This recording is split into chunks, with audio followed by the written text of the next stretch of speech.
Good morning.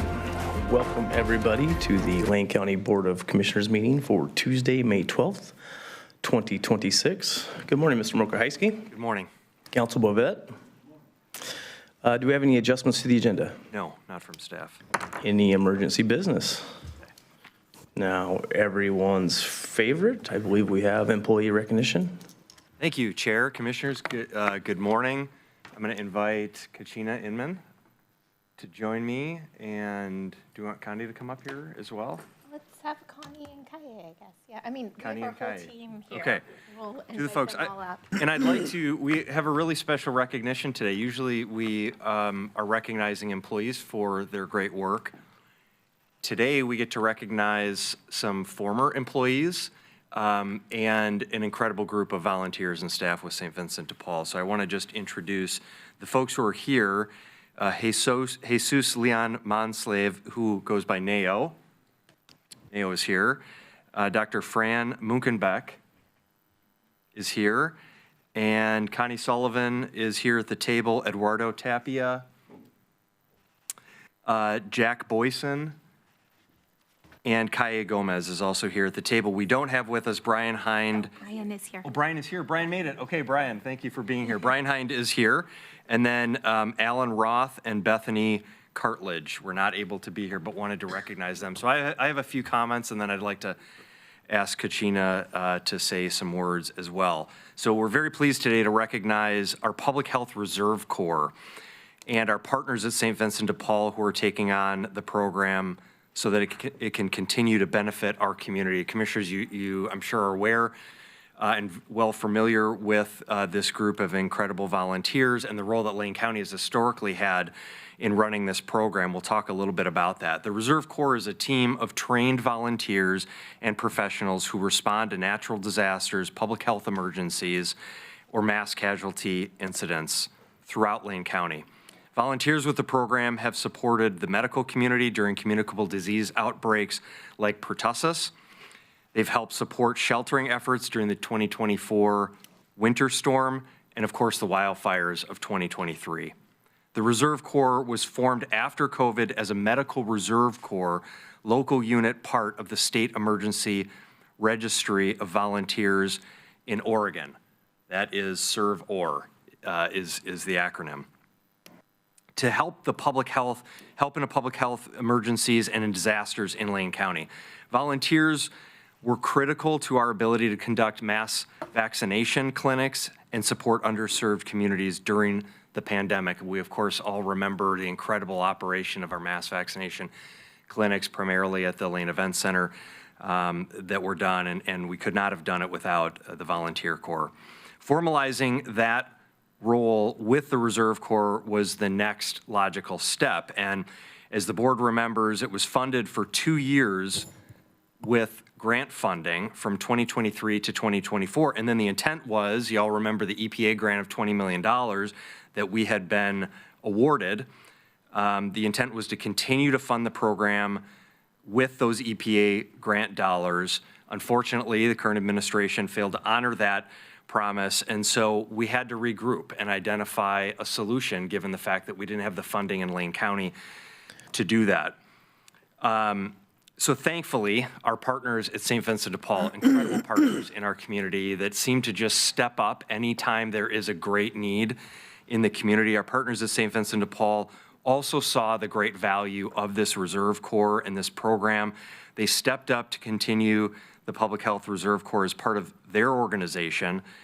And actually, I think a wonderful part of the story, because we had to end our program and we had 2 employees that were with us. St. Vincent de Paul was able to, these 2 employees, Kaye being one, were able to transition over to St. Vincent de Paul and continue their great work with the program. So they now support the Reserve Corps for St. Vincent de Paul. St. Vincent de Paul has received funding from the Oregon Health Authority Public Health Modernization funding to support this program, and we're just so pleased that we've been able to find a positive resolution to this and continue the incredible work. And we want to recognize both the contributions and support of St. Vincent de Paul, as well as the individuals who volunteer and do this incredible work in our community. Their work goes unsung, like so many heroes in the community who do work on a volunteer level, who aren't getting paid for this, but they care passionately about serving people in need in our community during the most challenging and needed times. And so our special thanks to St. Vincent de Paul and to these volunteers. And I want to turn it over to Kachina to add any comments. Great. Thank you. Good morning, commissioners. Just really honored to be here with our partners in the community today. I think Steve just did a beautiful job telling the Public Health Reserve story. And it was sad that we could not keep this within the county. And again, kudos to Jack and Bethany and St. Vincent de Paul for leaning in and finding a solution. This is a needed program for our community. We know during those emergency situations, having that volunteer base, a trained and educated, highly effective group of folks that have trusted relationships in the community too is so essential. And so we're thrilled that it can continue. We were so sad to lose Kaye and also so excited for her leadership to continue at St. Vincent de Paul running this program. And then Connie, who was a staff member for years and years at Public Health, who is now in her retirement stepping up. So the stories of each of our volunteers are unique and powerful. These are just a handful of our volunteers here today, and just really grateful for the way they show up in our community, and we know that we will continue that partnership and working together to really support the needs of our community. And I just want to turn it over to Connie and Kaye to share a few words as well. Thank you. I think mostly it's been said very well by both of you, what we do, and we're all pretty self-motivated because we were in limbo for several months here, but everyone stepped up in the meantime when we were figuring out what we were going to do to try to continue our operations. We were very grateful for all the help that we got, the support from H&HS, particularly you, Kachina, and up till Jocelyn Warren's very last day of work, she was working behind the scenes to help make arrangements, and Brian Johnson stepped in, and Selene Jaramillo. So lots of support from Lane County up through the very end. And also grateful for St. Vincent's because we fit in very well with their mission also. And we see it as an opportunity to help strengthen some emergency support measures or emergency preparedness measures within their organization, which we're so happy to be part of. And we still do public health. It's always going to be public health. And it's really nice that St. Vincent's able to support that as well. So thank you. Good morning, commissioners. First, I would like to express my gratitude to Lane County Public Health that initially housed and supported us. Your early commitment gave this project the foundation to grow. And to St. Vincent de Paul, thank you for believing in the vision of the Medical Reserve Corps and for helping bring it into its new chapter. But most importantly, I would like to recognize our volunteers, some of them present here, because during times of uncertainty, they remain engaged, patient and committed, and your dedication is what really sustained this effort and today possible. We are truly grateful for each one of you and the role you play in bringing the Medical Reserve Corps where is it today. Thank you. Thank you. Well, thank you. Greatly appreciated. To the board. Commissioner Farr. I'll say a few words of thanks. You know, it's always amazing to me the talent that is attracted to St. Vincent de Paul and their mission. And when I see you sitting here, your current work brings into play all of the work you've done to this point. And so often the people who are working at St. Vincent de Paul are the very tip of the talent pool. And I really appreciate that you're volunteering after retirement and that St. Vincent de Paul is your new home. It's a wonderful place to be. I'd love to point out all the volunteers that are sitting here in the room, but I'm going to point out Jack in particular. Jack Boyce, and I see Jack at least once a month right here at this table. Jack is a non-voting member of our Poverty and Homelessness Board, puts a great deal of time and effort into that. And he is representative of all of St. Vincent de Paul and the people that work at St. Vincent de Paul, because he brings your expertise, your knowledge, and most of all, the collective heart that you have. Thank you. There's no words that can be said that really thank you enough for the work that you do, the many thousands upon thousands of lives that you have touched, you as St. Vincent de Paul have touched. It just is remarkable. It's a truly miraculous story. Thank you very much.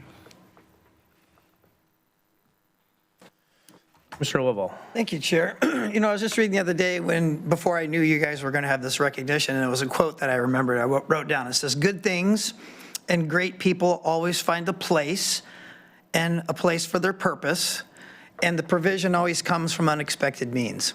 So that's what I appreciate about your passion for doing what you do. You're not going to quit at doing what you do, but there's always going to be a way that you're going to be able to do what you do. Even if it's not the first choice, it's going to be the one that gives you the provision. And I think the core that we have to ready people from, places where they don't normally do. I even read a story this morning about when KLCC did a story about how you reached Spanish-speaking people with CPR classes and that kind of thing, and how one girl saved her dog from dying on the street, which was a great outcome from that. So I mean, the work that you do is unsung, and the stories don't get told, but you know what you do, and I appreciate that you know what you do, and you do what you do, and you keep doing it. So thank you for doing it, and I'm excited for the future of it, because 90% of the great workforce in the Red Cross and the public medical sector is from volunteers. So I'd like to really appreciate all of you volunteers for that work that you do that's unpaid and unrecognized sometimes. So thank you again. Good job. Commissioner Trieger. Thank you. Good morning. Thank you. It's good to see you again, Connie. Speaking of volunteers, a friend of mine who was a volunteer program manager at United Way years ago taught me this really important thing, which is that volunteer is a job description, or is a pay grade, not a job description. We often think of volunteer work as the sort of low level, not so important, anybody could do it, but it really just speaks to somebody stepping up to perform something without being compensated, and sometimes it's really literally life-saving, highly skilled work, so thank you for doing that. I also just really love, as always, the creativity in problem solving that Lane County found. We don't abandon programs when funding is tight or is revoked by another entity. We dig in deeper and we reach out further and we find good partners in the community, and we continue to focus on building the system we know we need, even if the way that we implement that system might look different than we envisioned. So I'm really grateful to St. Vincent de Paul for being such a good partner all these years, so that we had that trusted connection with the organization that we could then problem solve together and arrive at this solution. So thank you so much to everyone, and thank you to the administrator and to the folks at HNHS, Kachina and Director Gray for problem solving and making sure the community gets to keep having this really important program in place. Thank you. Vice Chair.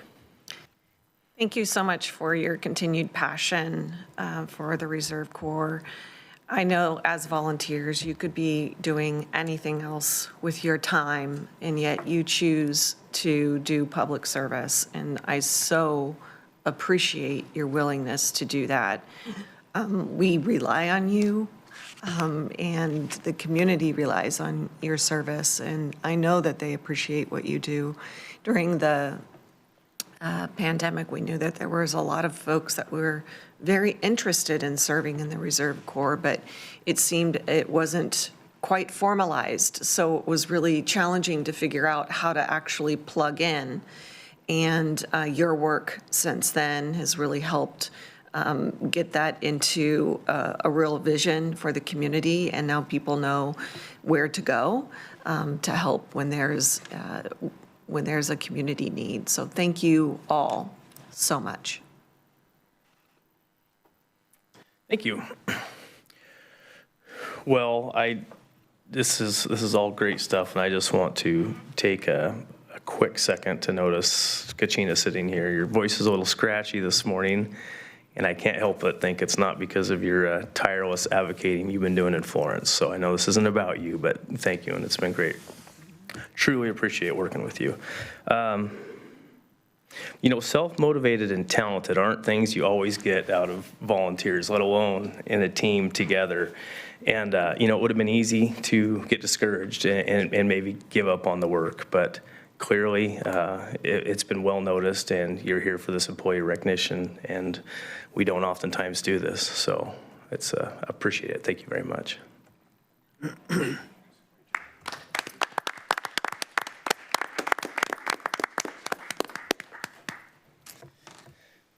Okay, on to public comment.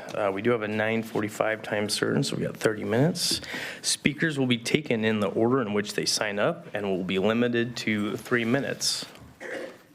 Your time will start when you come to the dais and state your name. Thank you, Rio.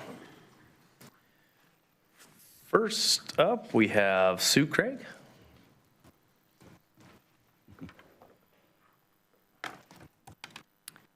Good morning, and thank you all for listening to us. My name is Sue Craig, and Commissioner Farr is my commissioner.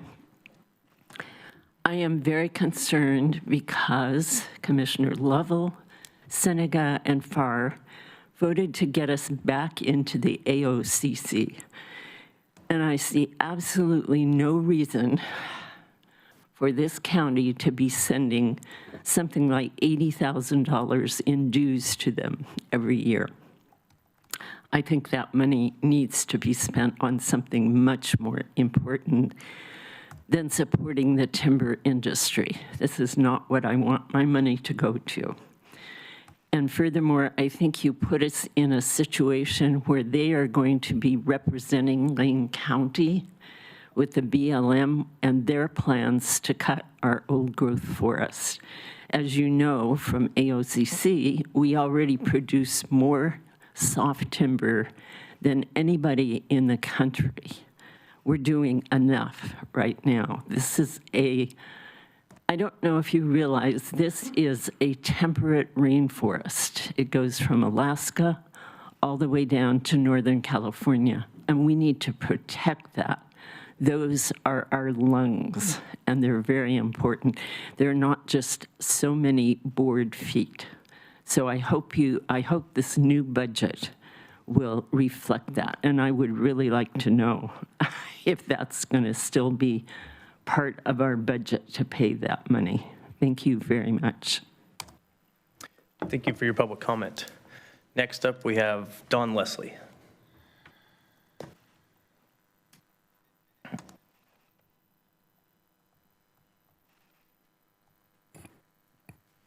Good morning, Commissioners. My name is Dawn Leslie, Eugene resident. This morning, I present an audio clip from the KPNW morning wake-up call last week, May 6th. Well, as an insider then, I mean, based on that, who do you think would win in a fist fight, Lori Trieger or Heather Buck? I don't know. Maybe that would be like, mud wrestling. Maybe we should put that in there, but I don't know. Yeah, no. I mean, any comment I make about women is going to be perceived as bad, so I'm just going to stay away from that one, but thanks. You're welcome.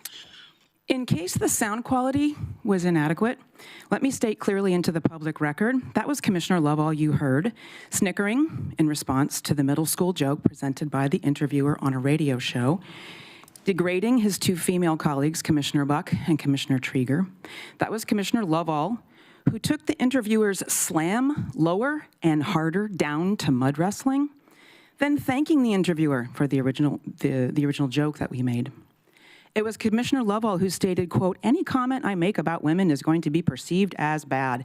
As one of the taxpayers who has contributed to the over $1 million that we have wasted to date on Commissioner Lovell's salary, benefits, legal settlements, legal investigations, ethics investigations, and lawsuit defense costs, I am in disbelief that there seems to be no end to this commissioner's financial and moral cost to our community. It is clear that the contempt displayed by this commissioner for women on the dais and out in the public is not only perceived as bad, it is in fact deeply bad for the health and well-being of our local community. It's not only Commissioner Lovell, there are many instances of middle school snickering by the male commissioners over the years, misogyny on display in public meetings, in radio interviews, in many public comments, as local media has reported. In 7th graders, these comments are annoying, disappointing, and require correction. In the public officials we pay to represent us, the misogyny is disgusting unacceptable, and deeply damaging to the relationships and collaboration that are required to get the work done, the work that we pay you all to do. The women and girls of this community deserve respect, and it is abundantly clear we will not receive respect from male commissioners on or off the dais. I urge all of the men on this board to grow up and hold yourselves and each other to a higher standard, that is, to a basic standard of decency. If you are not part of solutions to the rape culture that has brought us Rape Academy websites visited by millions of men, when you actively degrade women with your words, you are complicit in the problem. I urge all Lane County voters to vote for grown-ups in this election. It would be nice if someday we can be proud of all of our elected officials, not just the women. Thank you for your public comment. Next we have, is it Kai Fireside?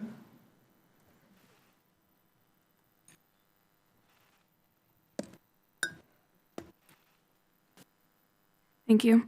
My name is Kai Fireside. I live in rural Springfield. I also came here today to condemn Commissioner Lovall's comments on the podcast this week. Any comment I make about women is going to be perceived as bad. It sounds like you don't understand why that happens. The reason that happens is because anytime you talk about women, you talk that way about women. These women are your professional colleagues, and you can't seem to afford them a modicum of respect, even when you know there's a microphone in front of you and your comments will be aired publicly. I would say that I can't imagine what you say in private, but I can because that's been publicized as well. To the women that have to serve with him, I am sorry. As a voter, I'm doing everything I can to make sure that you don't have to do that for 4 more years. Thank you. Thank you for your public comment, and it appears we do not have anybody online. Is that correct, Ms. Gibb? Yes, Chair, that is correct. Okay, if nobody else signed up, we will move on to our consent calendar. Thank you, Rio. All items listed here are considered to be routine and will be enacted by one motion. There will be no separate discussion of these items. If discussion is desired, that item will be removed from the consent calendar and will be considered separately. I'll move approval of the consent calendar for Tuesday, May 12, 2026. Do we have a second? Second. We have a motion made by Vice Chair to approve the consent calendar for Tuesday, May 12th, 2026, seconded by Commissioner Lovell. All those in favor signify with an aye. Aye. Aye. Motion carries 5-0. Thank you. Okay, so we have about 23 minutes, Mr. Mokrehysky, until our time certain. Do we want to jump over to county administration? Happy to do that, Chair. I just have 2 announcements. I was going to give you an elections update. Today is E-7 with the May 19th primary election just 1 week from today. Every registered voter should have received their ballot by now. If anyone out there has not, please call Lane County Elections at 541-682-4234. Last week, our elections team conducted a public logic and accuracy test. This is a testing that we do in advance of the actual election to ensure that the equipment and everything is working properly, and we do that publicly so that the public can have trust in the process and the equipment. So that was conducted, and we had the opportunity to provide a tour for members of our local Democratic and Republican parties, as well as the League of Women Voters.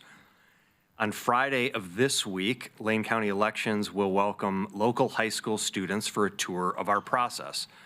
Friday is also Media Day at our elections office, so really some great public outreach and engagement with established election groups and parties, high schools, the media.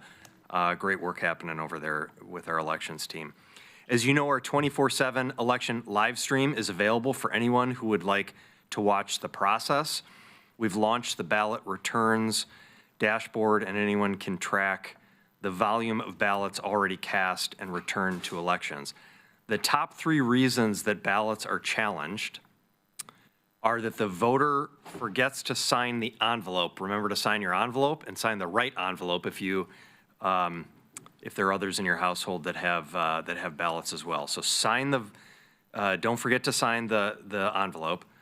The second is the voter signs the wrong envelope, so there you go. Sign the envelope and then check to make sure that it was the right one with your name on it. And then the third is it arrives too late. So if you've insured the signature piece, the third piece, first fill out your ballot signature, and then make sure that you get it to a drop box. One of our 21 drop boxes across Lane County is the ideal way to do it. You can put it in the mail at least 7 days. We recommend 7 days before election. So that would be today. It needs to be in the drop box by 7:59 on May 19th. Vote your ballot, sign your ballot, return envelope, and if you're mailing your ballot to elections, get it in the mail today. You can also drop it off at Lane County's election office or any of those drop boxes. Election results will begin next Tuesday evening. Elections will post the first results at 8 p.m. on Election Day as polls close. They've begun processing ballots that have already been received, and so we do post initial results right at 8 o'clock. When the polls close, these results will typically include what we've received. It's like I'm saying what is written here and then reading it again. Elections will post again no later than 11 p.m. on Tuesday. So 8 p.m. and 11 p.m. on Tuesday, we'll post those results. And then the next round of results will be posted no later than 5 p.m. on Wednesday the 20th and Thursday the 21st. So Tuesday, Wednesday, Thursday, we'll get results out there. Elections will have additional updates on May 28th and June 10th for any cured ballots. And final official results will be provided by June 15th of 2026. I also have, if there are questions just about the dates for the items that I just mentioned, happy to talk about that. Any questions on the election process? Yes. Yep. So I just had one real quick, and I've had people ask me this, and we've gone over it, but if your signature on your envelope, for whatever reason, doesn't match, are you notified? Yes. Elections will contact you, yes. Okay. I can personally attest to that. It happened to me once because I couldn't remember whether I'd registered with or without my middle name or initial or not at all, and I got a notification because I signed it wrong. Oh, good to know. And it worked. Okay. Staff does a match where, we look at your original signature that was submitted when you registered to vote, and then the envelope that you submit. And if those do not match in the proper way, then there will be a contact made. Yeah, I think it's a 2 or 3 step process for approving or denying that signature, if I recall from our tour. Any other questions about elections update? Okay, one other. Yeah. Is James and Alana, come on up here. We have an exciting update for you. This is the 5th year in a row that Lane County has been ranked the #1 healthiest employer in the state of Oregon, the entire state, for employers from 1,500 to 4,999. 5th year in a row, 2022, 23, 24, 25, and 26. We were also ranked in 2021, and I think prior to, there might have been a 2000, yeah, there was a prior one to that too, but we weren't #1. So 5 years in a row. 5 years in a row, we have been ranked the #1. I just wanted to talk about this a little bit and give James and Alana an opportunity to make a couple comments too. James and his team in our Benefits and Wellness Division of Human Services take the lead in submitting the application to talk about all the things that Lane County does for health and wellness, because this is a very rigorous process.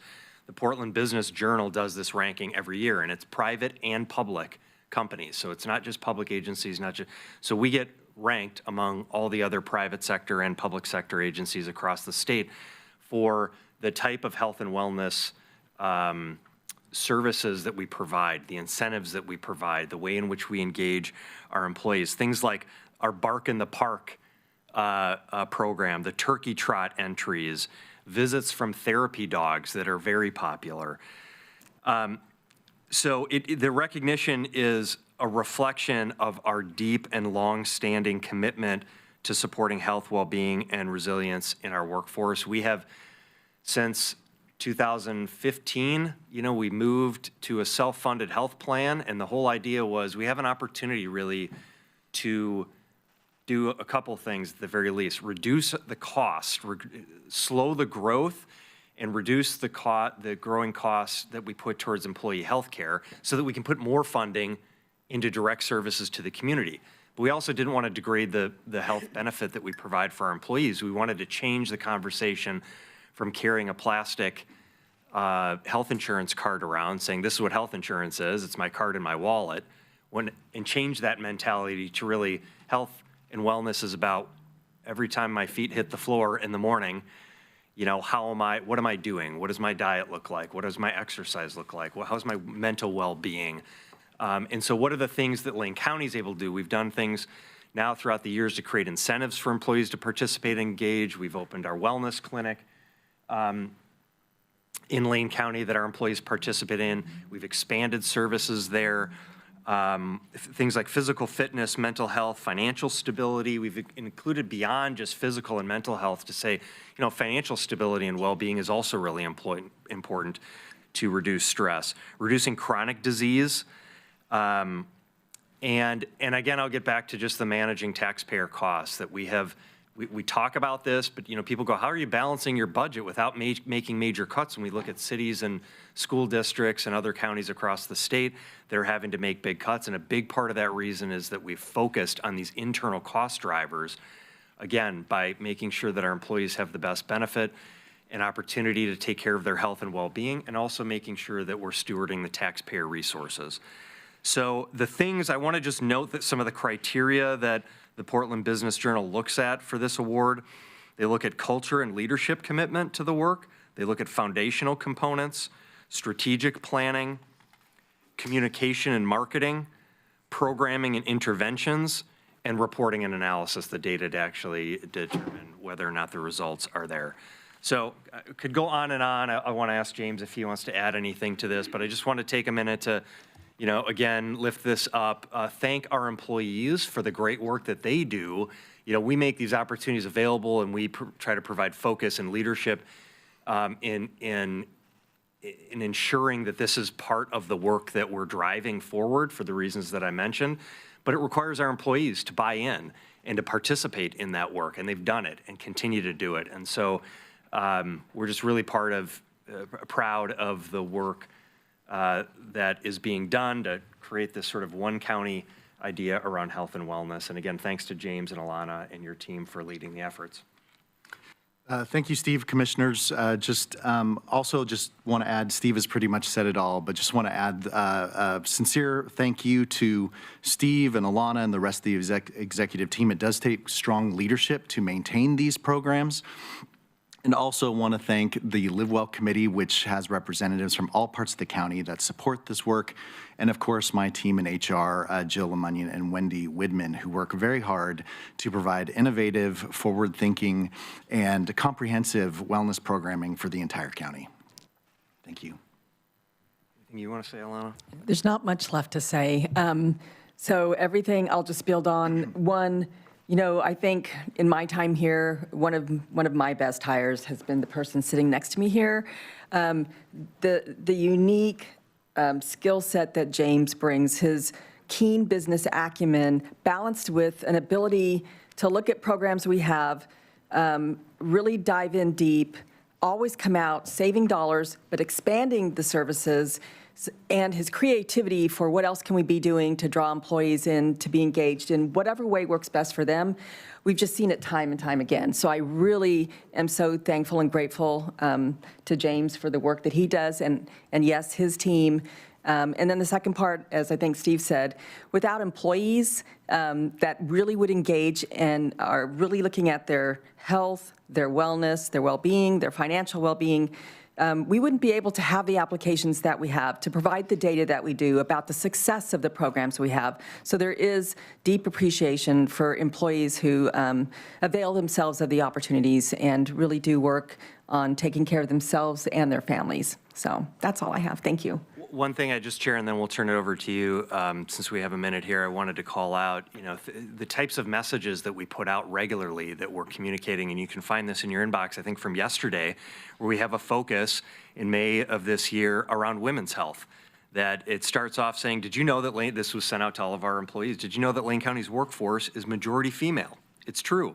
Did you also know that our workforce meets or exceeds expectations in every area of preventative cancer screenings, except for one? Currently, only 52% of women who should receive a Pap test as part of their Well Women preventative care are completing it, right? So we're calling out like the great work that's happening, but in this case, focusing on women's health because the majority of our employee base is women. And so we talk about things like heart disease, and breast cancer, and osteoporosis, and autoimmune disease, and depression and anxiety, things that are particular challenges for women in the workforce.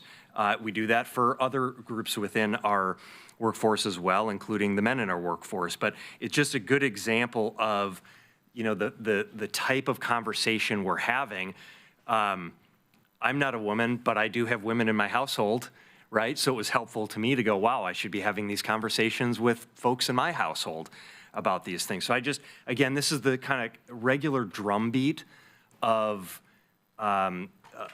information that we're putting out and encouraging our employees and their families to engage in this work for their own health and wellness, and again, to help us manage that cost so that we can stretch every dollar as far as possible. So thank you for allowing us to dive into that. You can tell we're really proud of the work around health and wellness, and the award is a reflection of that work. Awards in and of themselves are fine, but they are a reflection of the amount of work and commitment to, and I think particularly the last 5 years that we've been ranked #1 really shows that this is something we take seriously and we're going to continue to invest in. And thanks so much to the commissioners for your support and commitment, because they talk about leadership commitment. We need the board and your strategic plan and the budget process to reflect those priorities as well. Thank you, Chair. Okay, thank you. Maybe we want Commissioner Trieger? Thank you. Thank you so much for what you do all the time. And James, not only all the things Alana said, but you're just so accessible. I never have to wait when I send you a quick message, which I do frequently with questions. What are the criteria that are used to measure a work site to determine whether it's healthy or not, or how healthy it is relative to others? I'm curious their process. Well, Steve mentioned some of the criteria that the Portland Business Journal uses. It is looking at, our leadership commitment and the types of investments that we're making, but it's also looking at, when it's talking about foundational elements, it's talking about the value proposition of our benefit program. We have excellent benefits for our employees and their families. And it's also looking at our strategic planning and the types of things the type of innovative programming that we're putting forward. And one of the things that I've noticed this year, as an example, is that some of the ideas that are being purported across other organizations are things that we had already implemented a year or two previously. So we're a leader in this space, and I think that those are some of the things they look at. Also, the communication strategies that we have in place. Those are some of the things that they look at. I'll also share that USI, who's our benefit broker, has a wellness program, and they have consultants that evaluate employers all the time. We recently had an evaluation of our program. This consultant had said that we were in the top 3 of all employers she had ever seen, and it was primarily driven by things like the amount of preventive screenings that are happening. We're always above the norm, except for a few places where we're trying to get better. So these are the types of examples that I could share.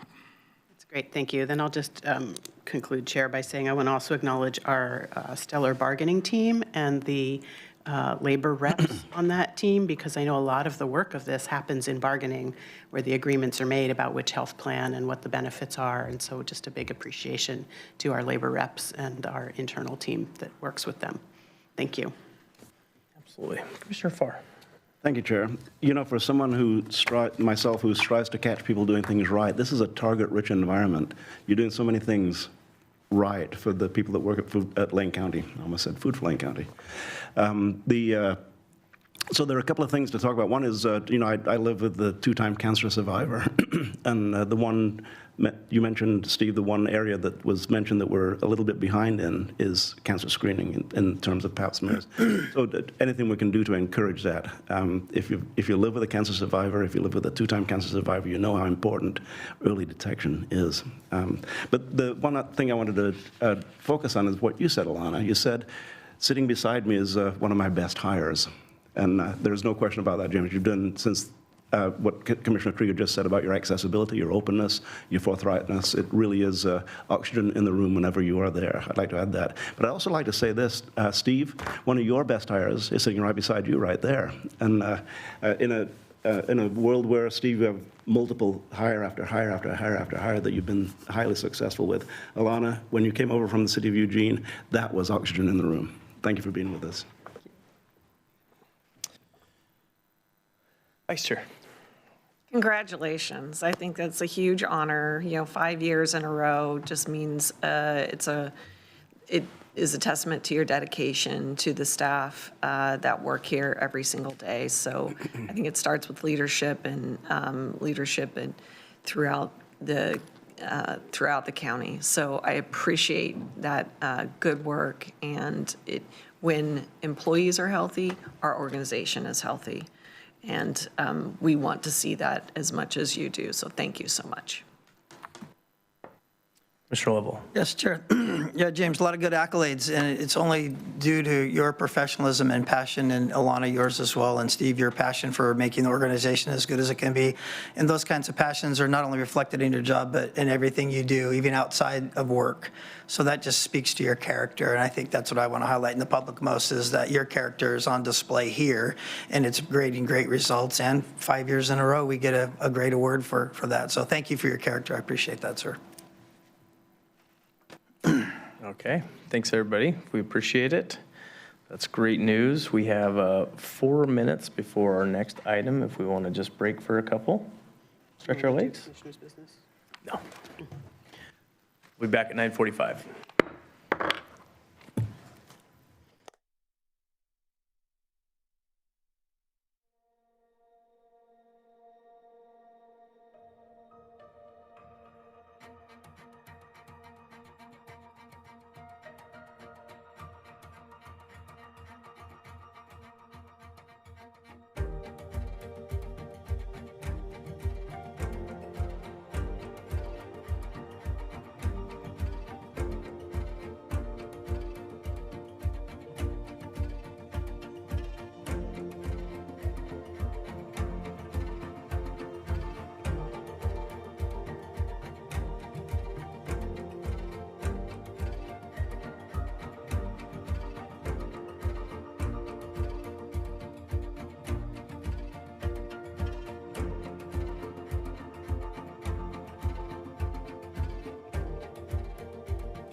Okay, welcome back to the May 12th Lane County Board of Commissioners meeting. It's 9:46.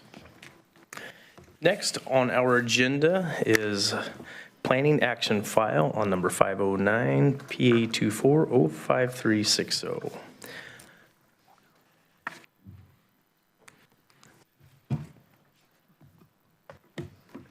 Looks like you brought plenty of ammo, Norrie. Just the record. Just the record. Okay, I will now open a de novo hearing for Planning Action File number 509 PA240530. Today's date is May 12th, 2026, and it is 9:46 a.m. Full agenda title for this item is As Allows. In the matter of reviewing the hearing's official decision affirming the planning director's denial of a non-farm dwelling on non-high value soils. Proposal in the exclusive farm use zone. Assessors map 170130, tax lot 2000, file number 509 PA240530. Pursuant to Lane Code 16212, 326 Jones McCann. This is a de novo hearing per Lane Code 14.0805C3 and Board Order 26040703, Lane Code 140805C3, and a definition of de novo under LC 140159, provide that new parties may participate in this matter. And any party may present new evidence and legal argument by written or oral testimony before the board. The purpose of this hearing is to hear arguments regarding the application that was before the hearings official for file number 509 PA240530. A hearings official affirmation of the planning director's denial of a non-farm dwelling on high-value soils in the exclusive farm use zone.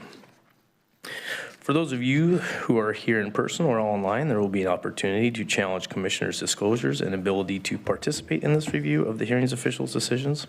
Failure to raise an issue accompanied by statements or evidence sufficient to enable a response may preclude appeals of this issue to LUBA. The order of proceedings will be as follows. Staff will present the director's staff report. The applicant will be heard. Persons in favor of the proposal will be heard. Persons neither in favor nor opposed will be heard. Persons opposed to the proposal will be heard, and staff will respond to testimony and evidence provided. Applicant will provide final rebuttal, and the hearing will be concluded. After each presentation, the commissioners will have an opportunity to ask questions before moving to deliberations and decisions. The board's decision will be the final local decision appealable to the Land Use Board of Appeals. At this time, commissioners must disclose any ex parte communication. If any commissioner has received ex parte communication, then please, for the record, disclose the substance, circumstance, and parties to such communication, and state whether you can render a fair and impartial decision. Does any commissioner need to disclose ex parte communications? Commissioner Lovell. No. Commissioner Farr. I have a question regarding recent emails that have been sent to the entire Board of County Commissioners by a land use attorney, by Mike Reeder. I presume that that's not ex parte communication. No, Commissioner, those are provided to all the parties, so those are essentially pleadings and arguments that you would be expected to read. Thank you. Then I have none. Commissioner Trigger. None. Vice Chair. None. And I have none. Now I will ask the commissioners to disclose any personal knowledge, bias, prejudgment, or conflicts of interest related to the matter before the board. Does any commissioner need to disclose personal knowledge, bias, prejudgment, or conflict of interest?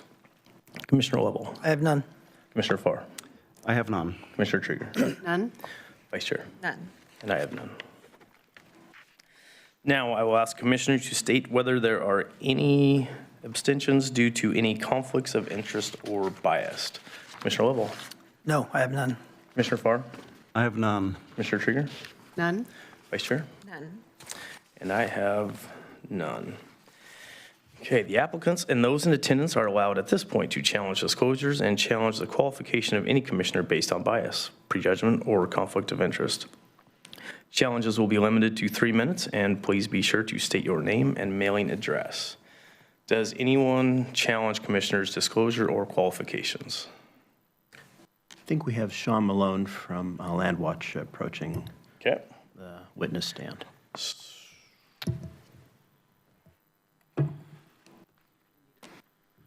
Good morning, Sean Malone on behalf of Landwatch Lane County, PO Box 1499, Eugene, Oregon 97440. So I have several objections based on a variety of the issues just addressed. I can't be limited to 3 minutes on this. This isn't just testimony. This is me attempting to get at some of these important issues related to bias, ex parte contacts, conflict of interest. So I will just begin with a component of bias that is animus, and we'll likely remember the King case that the board brought up and had a hearing before. Landwatch was part of that case that had to do with Policy 11, Goal 5, the interpretation of the comprehensive plan. And that issue is again here before you in this case, even though you have not fully resolved the King case. So this one is sort of leapfrogging that. And so we're back 3 years ago to this issue of animus, and this is directed to Commissioner Farr. On June 13th, 2023, Commissioner Farr indicated that up there, Commissioner Farr stated in the context of this Policy 11, Goal 5 interpretation, you stated, and I quote, "I think we are blessed in this county because Landwatch Lane County has really made us afraid of making land use decisions because we are afraid of what they will do." So as a decision maker, is it common for you to announce to the general public that a party appearing before you makes you afraid and apparently others afraid? I'm not going to engage in dialogue. So if I could maybe Pause the clock, please, Jessica. Oh, well, first I would address the clock issue. This is a quasi-judicial hearing, in which case the applicants and participants are entitled to examine 3 issues related to the fairness and the impartiality of this board and individual members, and those include ex parte contexts, conflicts of interest, and bias.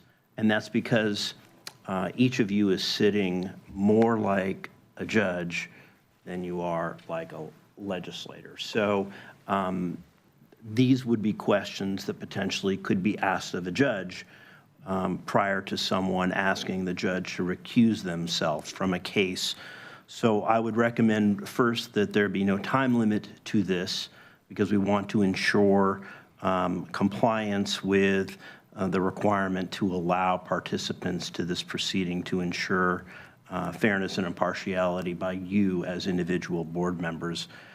Secondly, with regard to questions, I think to the extent that board members can answer questions about whether or not issues raised by council impact them to the point where they feel like they cannot be fair and impartial, maybe it will be helpful if I just kind of explained the basic standards we're kind of looking at here and what the Land Use Board of Appeals and the Court of Appeals have typically looked at in these types of cases. The basic test is whether you have, in your own mind, prejudged the application and don't intend to reach a decision by applying the relevant standards based on the evidence and arguments that you hear in this case. That said, political predisposition on land use matters is not sufficient grounds for disqualification.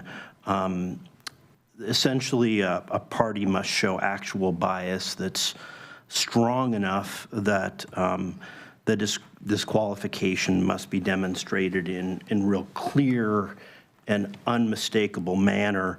And prejudgment by any one of you without recusing yourself is potentially sufficient to cause a remand. So this is significant and serious. It has 14th Amendment implications. So we want to respond not necessarily to arguments that are theoretical or argumentative, but if counsel raises a question, in this case, I would prefer he state his question a little differently in the sense that he has laid out, for example, quotes from one commissioner from 2 years ago in a case that he's now arguing creates, I think, bias.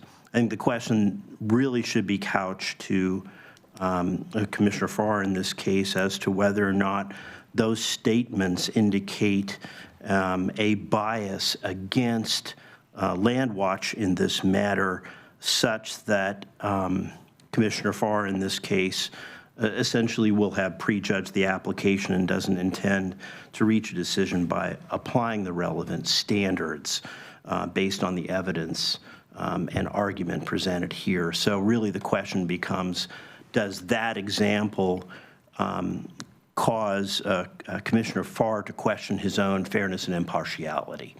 And so I would encourage you to respond to the underlying question, even though I find the way the question phrased by a counsel to not be necessarily helpful.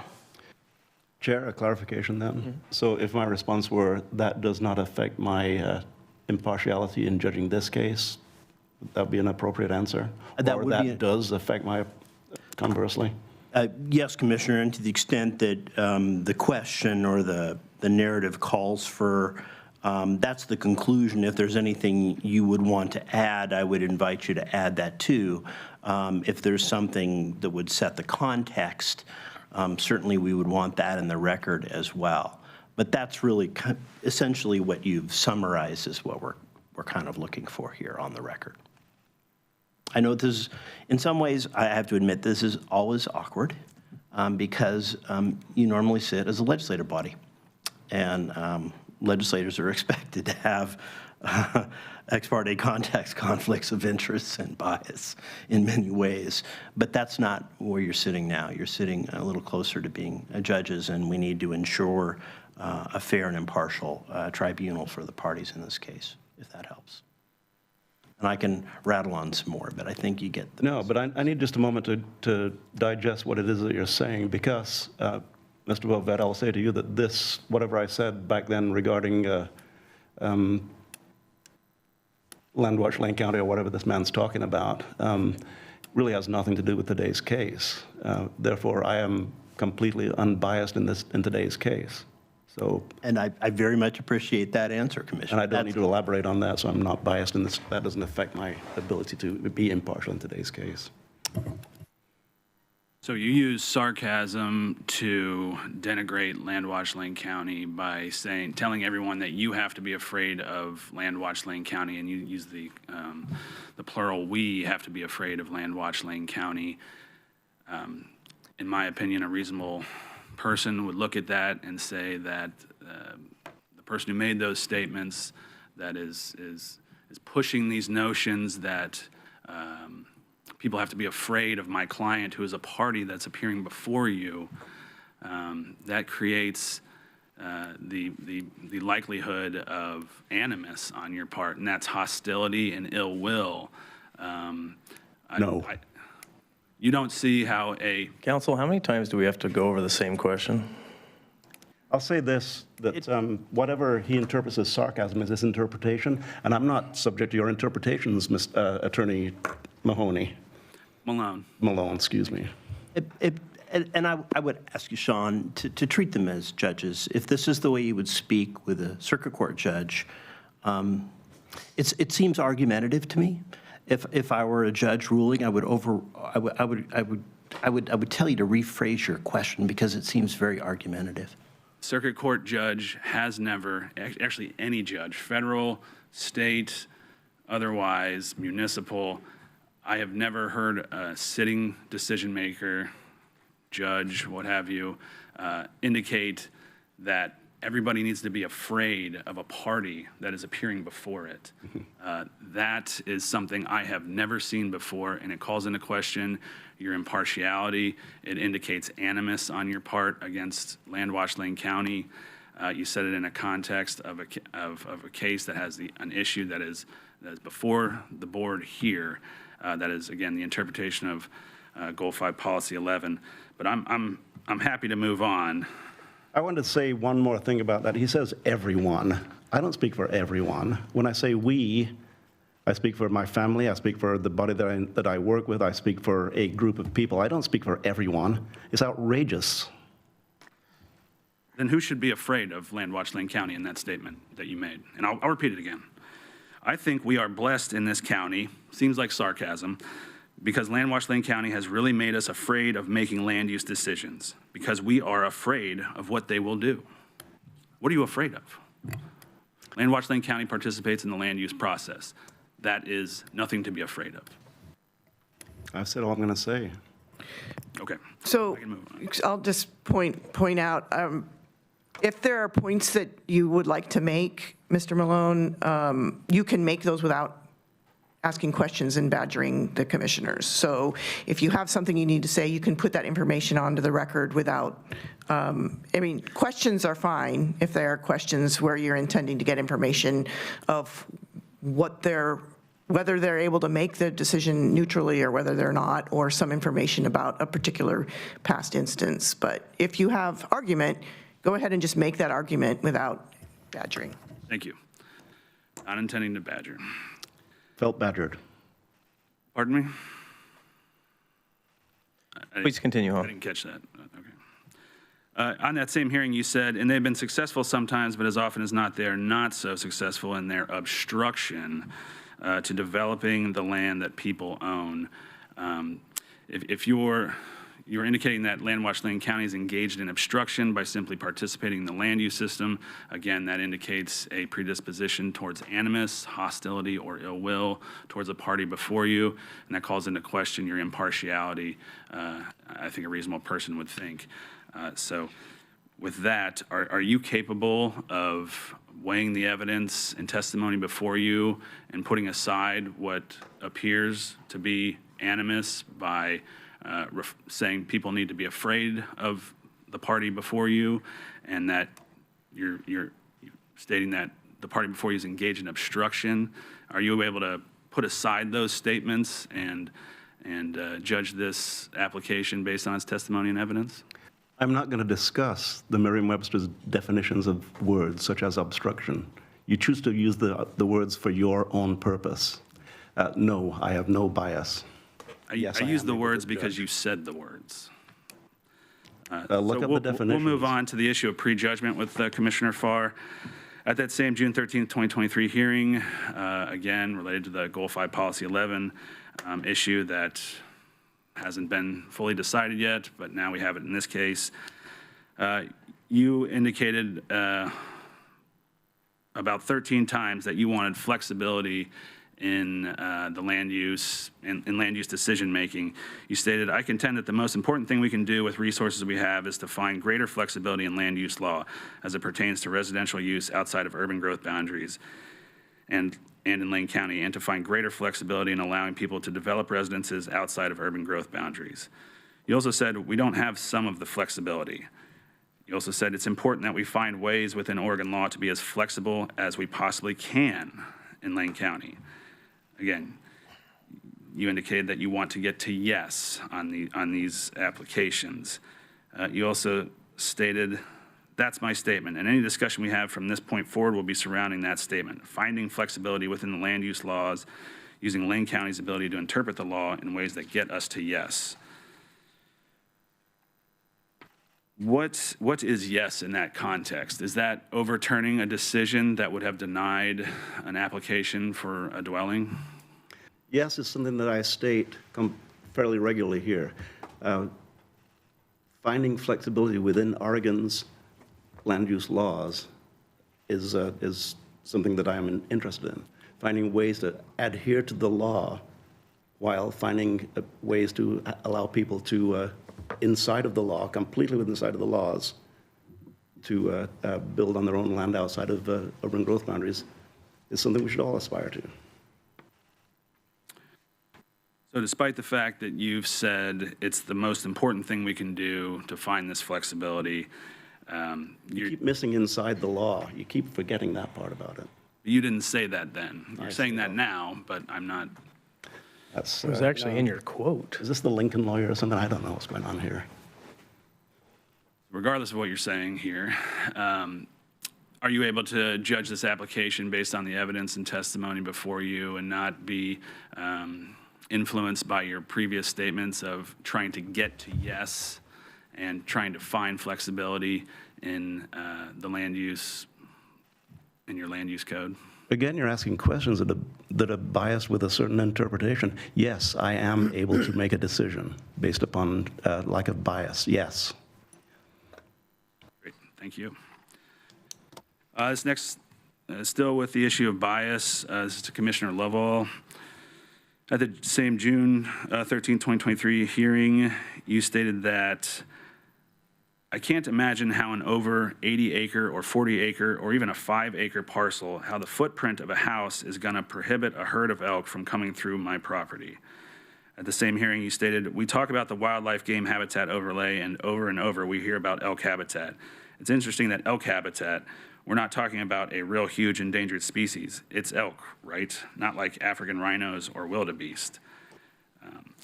Do you believe that big game presents a conflict with residential development? Sometimes, yes, sure. We've seen that in land use cases. So in other instances, no?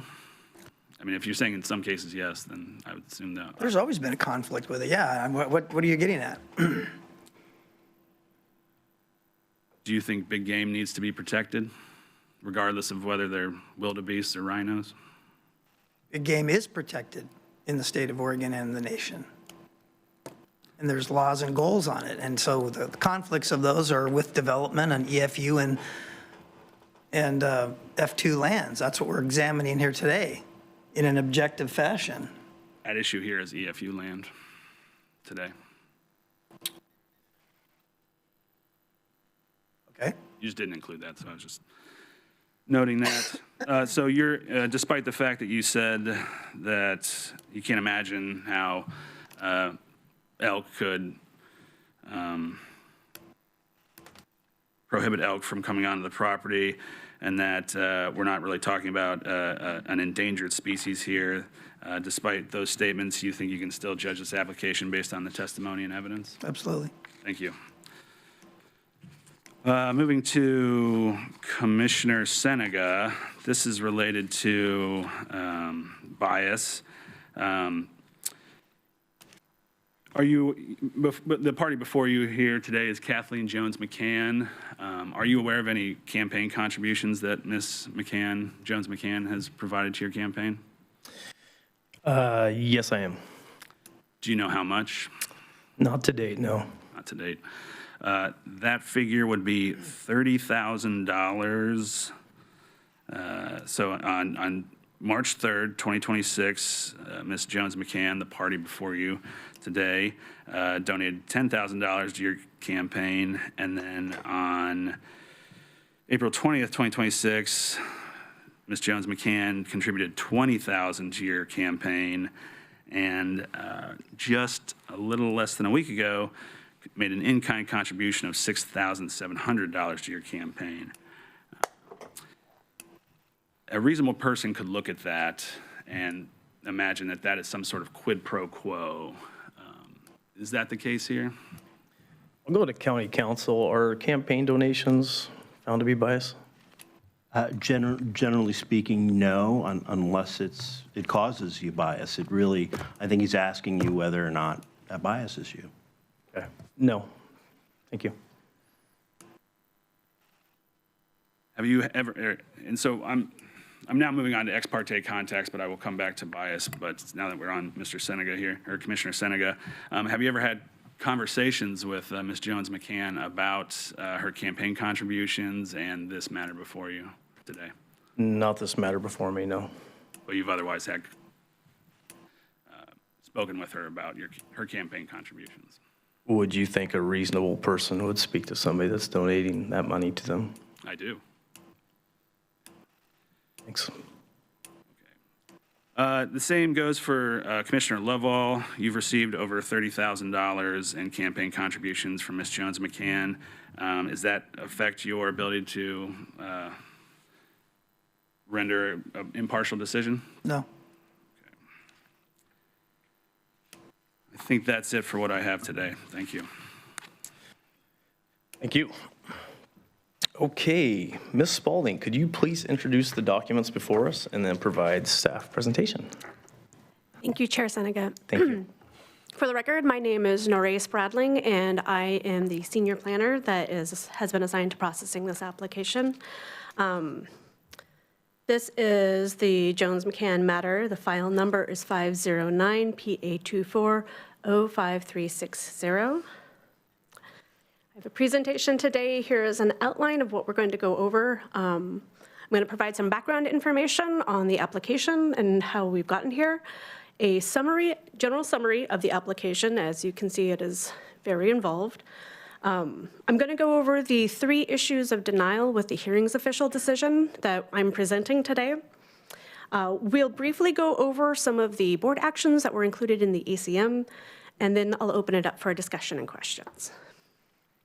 So the neighborhood that this application is occurring in, to give you some context, it is just about a mile and a half east of the city of Springfield. It is along the north banks of the McKenzie River, and it is just south of Camp Creek Road. The general neighborhood is low density. As you can see, there's quite a bit of farming that's going on in the neighboring properties, but a lot of it has been left to a natural state. There are some residential developments that are just on the other side of the road here. And here is where the site of the application for the proposed non-farm dwelling is.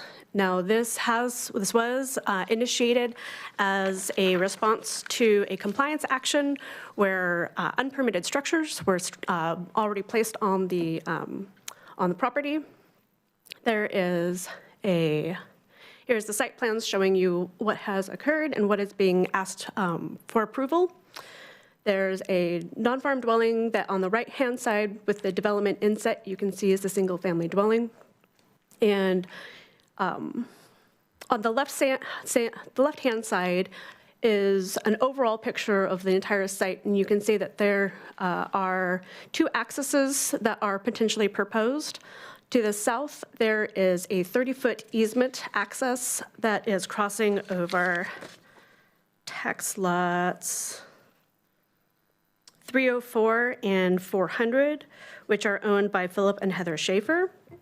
To the north is a 20-foot easement. The 30-foot southern access is already constructed. The northern access, is a 20-foot easement, and that is undeveloped and is going over the property that is tax lot 1905, owned by Michael and Linda Grablowski. That access easement was provided as part of a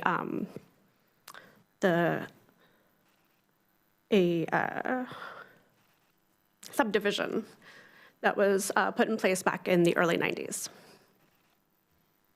And then, as you can see, we have the McKenzie River drawn into the south and the overflow channel that comes up and runs along the east side of the property that you can see in a little bit more detail in the development inset plan on the right.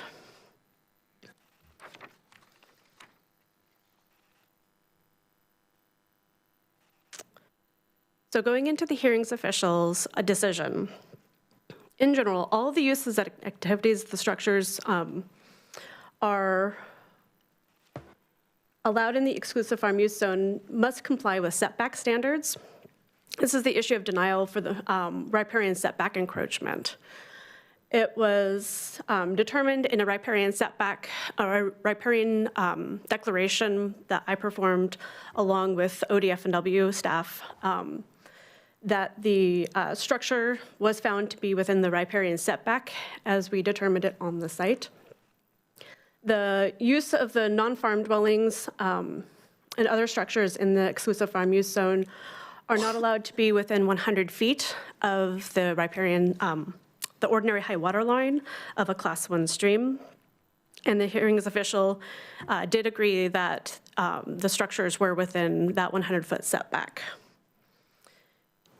Here is the site plan as it was marked up in the riparian declaration to show you where the ordinary high water mark was determined and where the 100-foot setback area was measured out to be.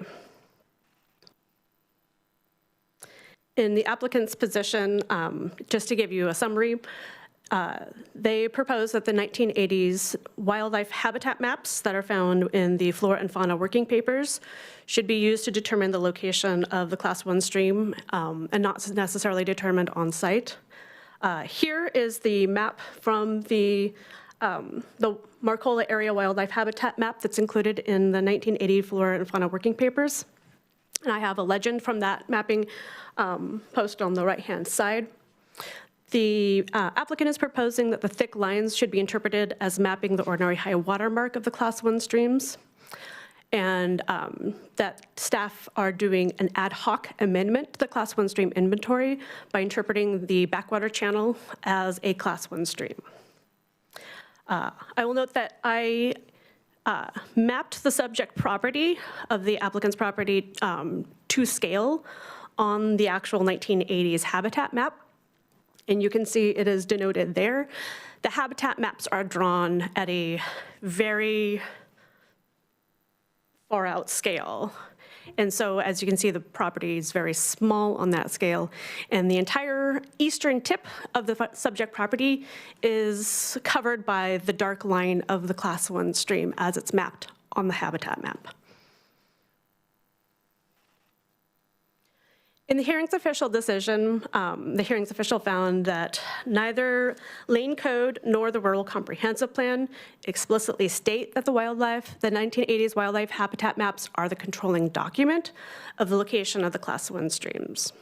Sorry, could you repeat that?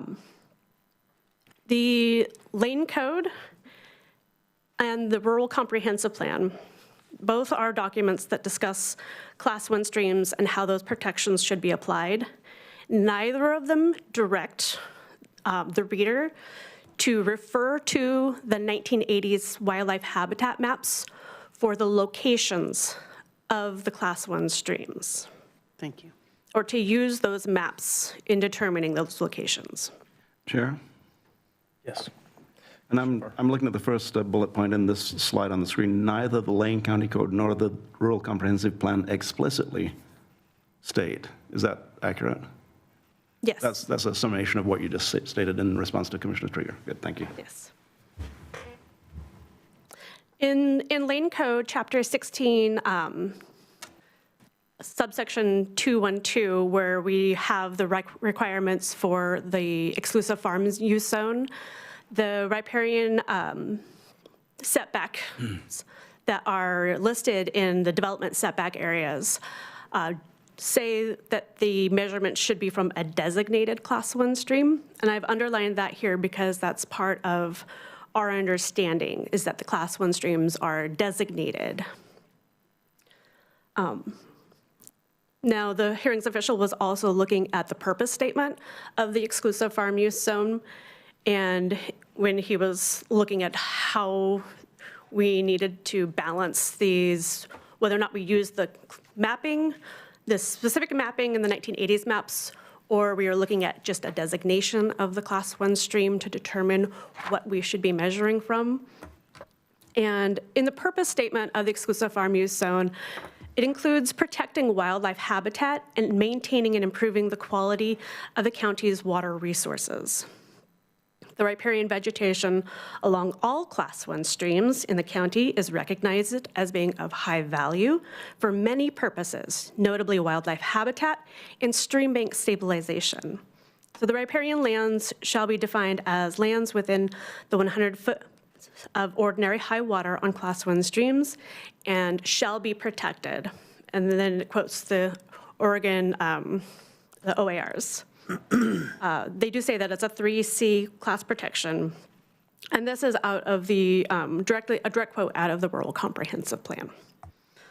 So the county made a commitment, the hearings official found that the county made a commitment in the Rural Comprehensive Plan for protecting Class 1 streams, and this reading of it suggests that the McKenzie River, the entirety of the McKenzie River channel at issue is a Class 1 stream.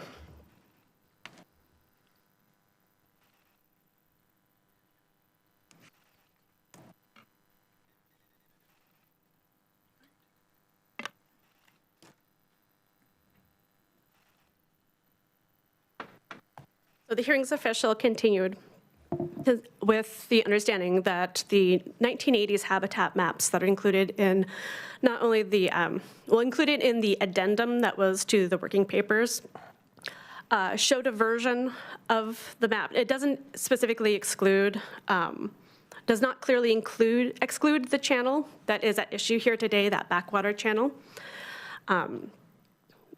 And that the version of the habitat in the habitat maps in the addendum does state at the bottom that it shows many but not all Class 1 waterways. Sorry. And just to make sure I'm following. Sure. And the likely reason for that is the overarching statement that the McKenzie River is a Class 1 stream. So you don't have to name every yes, area or stream of that. That's the overarching principle. Mm-hmm. Chair? Yes, just to follow up on that also. Yeah. I'm kind of curious about it shows many but not all. That seems pretty vague. Yes. In the discussion of the Class 1 streams in both the wildlife, the working papers for the flora and fauna, and in their addendum, they really need to be read together. They do discuss that it would be impossible to map every single Class 1 stream exactly. That would be an enormous undertaking. And as for those who have lived in this area and are familiar with the McKenzie and our other very active waterways, they're changing all of the time. Mm-hmm. Even the subject property, we see assessment and taxation has had to adjust the actual description of the property based on where the location of the river, the main channel, has been, because it has migrated across to this property. It's important, Chair, that I ask a follow-up question on that. And that is, in that they change all the time, and in this designates many but not all, does that mean people can say, oh, by the way, that's not designated, but I think it is, so... But it needs to be listed. It needs to be listed by? In the Rural Comprehensive Plan depends on the working papers for the understanding of what the Rural Comprehensive Plan is talking about. They're a reference, and that's as stated at the very beginning of the Rural Comprehensive Plan, is that the working papers are a reference for their understanding. Okay. And so the McKenzie River is one of the rivers that is listed on the maps. Thank you. And thank you for your understanding my plebeian, almost, questions, because unlike a circuit court judge, this isn't my job, and the entirety of my job being quasi-judicial. My job is about 30,000 people receiving primary care, and my job is about a whole lot of things. This is one part of it, so I can't read these thousands and thousands of pages without expert information from you, which you are providing right now. Thank you. I appreciate that. So sorry, just not to over-belabor, but make sure I'm following my question and Commissioner Farr's follow-up. And then, so what you're saying is, while each meander or migrating water course, I can't remember the word you used, is inclusive if its source was the McKenzie River, because the McKenzie River has been classified as a Class 1 stream.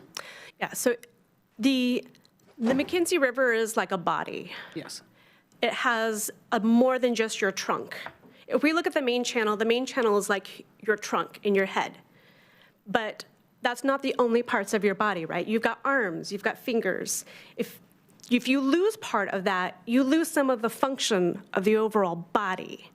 And what we're looking at is that the Rural Comprehensive Plan designated the body for protection and not just the trunk. So even without listing all those ancillary parts, they are Yes. presumed, they are part of that. Yes, it's a holistic system. Thank you. Just that- like my hair. Yes. Pardon me, but sometimes I get that cut. Okay, thank you. So when you're looking at the protections, and this is where the hearings official reading into the code and the purpose of it was looking at what is the purpose of this? The purpose of this is protecting these resources, protecting the water quality from erosion potential. Because it's not just, the riparian regulations aren't just protecting the Goal 5 resources, they're also protecting Goal 4 resources for water quality. Thank you.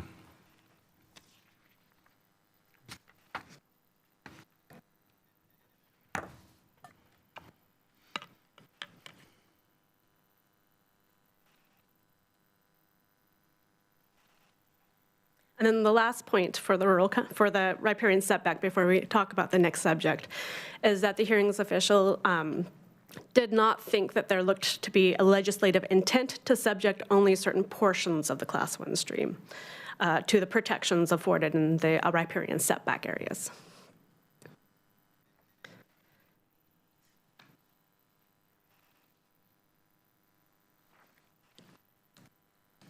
Okay. Moving on to the second point of denial. This one has to do with access and applying the Lane Code Chapter 15 roads standards to Chapter 16 land use standards. So as I mentioned before, there are two access points that the application is proposing. There's the northern one that was provided in the subdivision that's called the Plat of Kickbush Cove. That one is undeveloped, and it goes over the northern property to the northeast, over tax lot 1905. And then there's the southern proposed access. This one is 30 feet wide. It's already developed, and it already serves the property to the south, but that access easement does not include the subject property. But this application would like to use it. We do have a requirement in Chapter 16 that the Chapter 15 road standards do apply to all uses proposed in Chapter 16. And in this case, the Chapter 15 standards require that a private access easement has to have approval from the fire district that they can meet the minimum requirements to provide emergency services to the property. And they require that legal access be provided. Oh, my highlights didn't show up. So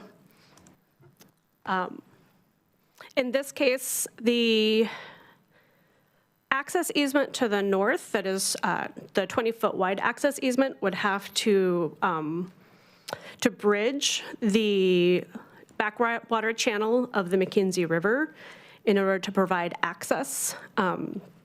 It was not proposed how this was going to be achieved until during the actual, during the hearing, we requested more information on how the applicant proposed to achieve this. And in one of the open record submittals, they provided a memo from an engineer that a bridge was feasible. But there were no more details involved provided beyond that.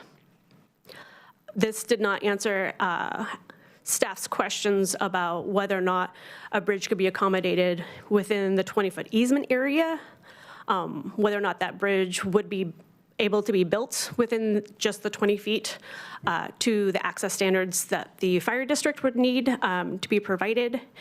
And it did not answer questions about whether construction of the bridge could be achieved within that 20-foot easement area. Commissioner Farr. Pardon me, these are very important questions for me to understand. The 20-foot easement to the north would require a bridge. The 30-foot easement to the south would not. However, that's not included as an access to the property. Correct. It does not have permission, and the so an access easement has to spell out who it serves, and tax law, the subject property is not one of the properties that it serves. The property owner of tax lot 400 and 304 has explicitly stated that they are not willing to provide an easement. That answers my question. Yes. Yeah, Commissioner Trigger. Thank you. And which fire district is this in? Ooh. I think it's. It in? I think I included it. Get back to me on that if you want, because I know Okay, there's okay, more yeah. proceedings, but within this hearing.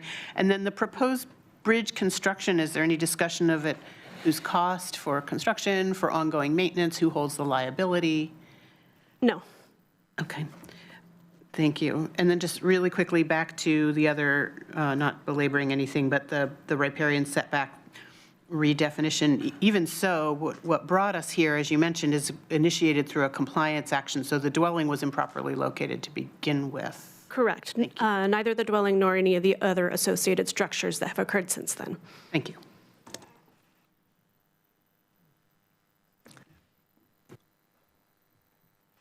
Okay.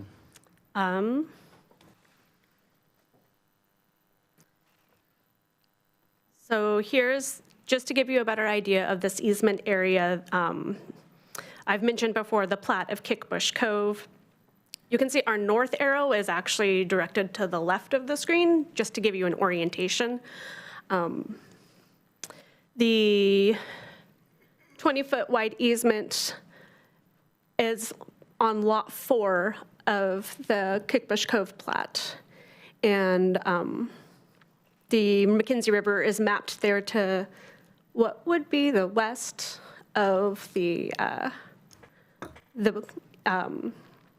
plat there.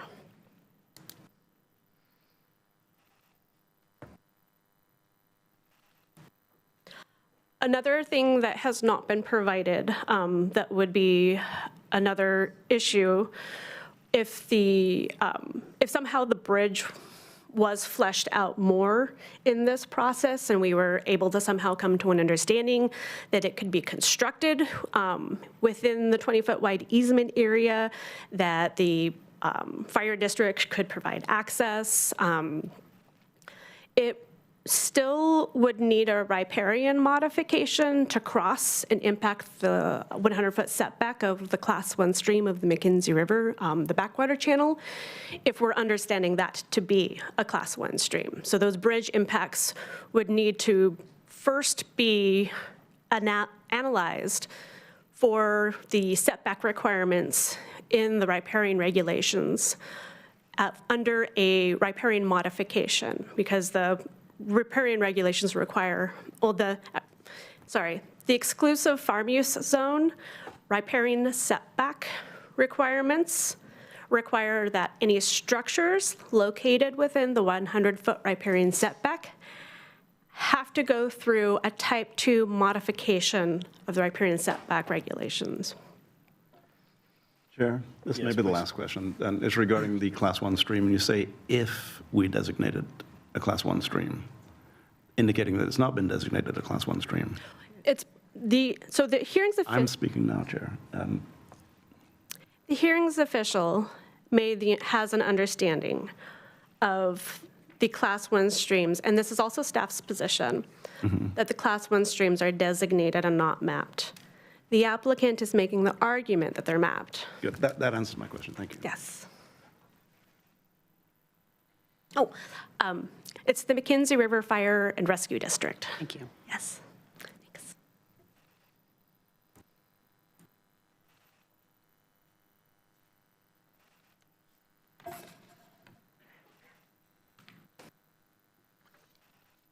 Okay. And now we're going to move on to the final issue of denial. And this one was regarding the conformity with Goal 5 Policy 11 of the Rural Comprehensive Plan as it's applied to dwellings in the exclusive farm use zone. So this property is designated agriculture lands in the Rural Comprehensive Plan. It is zoned exclusive farm use with a minimum lot size of 30 acres. It's approximately 12.33 acres in size, and it is mapped as peripheral big game habitat. So this is not major big game, this is peripheral big game. Now, the Rural Comprehensive Plan's Goal 5, Flora and Fauna Policy 11, I have the statement written up here. If you guys would like, I can read it, or we can enjoy its presence in the hearing. It has a bit of a presence of its own. I know we have discussed this in other applications, but here we want to focus on agriculture lands. These have their own requirements in the Oregon administrative rules. They're their own section, and they are not always treated the same. In the Goal 5, or the working papers for flora and fauna and in their addendum, they are discussed as different matters. It was Oregon Fish and Wildlife's recommended residential density for protection of peripheral big game habitat. In this case, for peripheral big game, it is 1 dwelling for every 40 acres. So the applicant's argument is that the Rural Comprehensive Plan's Goal 5, Policy 11, should not be directly applied to an application for non-farm dwellings in agriculture lands.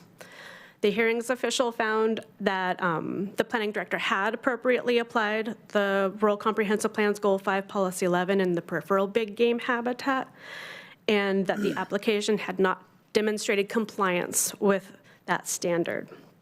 Now, there are two, I've referenced down at the bottom that there are two case law situations that we applied to why we think that it is appropriate to apply the Goal 5 Policy 11. Those are the Hendrickson decision, Hendrickson versus Lane County, and Brentmar versus Lane County, or Jackson County, sorry. And I've quoted them both up here. If you would like me to go into more detail about them, I can. We can also do that at a later date. That analysis is provided in the record. I provided a very detailed analysis to the hearings official and the staff report to the hearings official. Chair, with apology, I do have one further question. No, please, we need to get this ironed out. And it's regarding Oregon Department of Fish and Wildlife recommendations. That seems kind of vague. I mean, how frequently do they change the recommendations? Do we have a history of recommendations? Those are the recommendations that are referenced in the flora and fauna working papers. And where is that codified? That is my understanding of it is that is it in the Rural Comprehensive? I think it supports. So it's in the working papers, and the working papers support our. What is the word? I beg your pardon. It's a force. Supports. Supports. Yes. Thank you. So that recommendation is in the working papers, the flora and fauna working papers, and those papers are how we apply our understanding of the Rural Comprehensive Plans. So they're not in an OAR. They're not in 660-16-000. They're referred to in that in the OAR. So it's just a referral. And my question is, those papers, are they ad hoc, or are they codified? Were they designated very specifically, or can they change without public action? They would need you. So the working papers are part of how the Department of Land Conservation and Development approved our Rural Comprehensive Plan policies. So it would. Do you want to step in, Lindsay, on that process? Good afternoon, Chair Senega and Commissioners. Lindsay Eichner, Planning Director. So I would say they do not change from when the comprehensive plan was adopted. And what year was that? 1984. So these papers have not changed since 1984. The ODFW papers have been in place, intact, verbatim since 1984. I can take that as fact. Okay, good. Thank you. Now, we do have We did receive comments during the initial planning director review of the application from the Oregon Department of Fish and Wildlife that concurred that this property was peripheral big game and it did not meet the density standards for peripheral big game habitat. And that referral specifically was cited the ODFW recommendations from 1984. So that referral by that official specifically had the same language as the 1984 papers. Yes. And I can use that as fact. It's in the record. I may have attached it to the ACM for this, but I can also. You're verifying it as fact is sufficient for me. Thank you. Can I ask Ms. Spalding, who with ODF&W was that? Joe Stack. Joe Stack.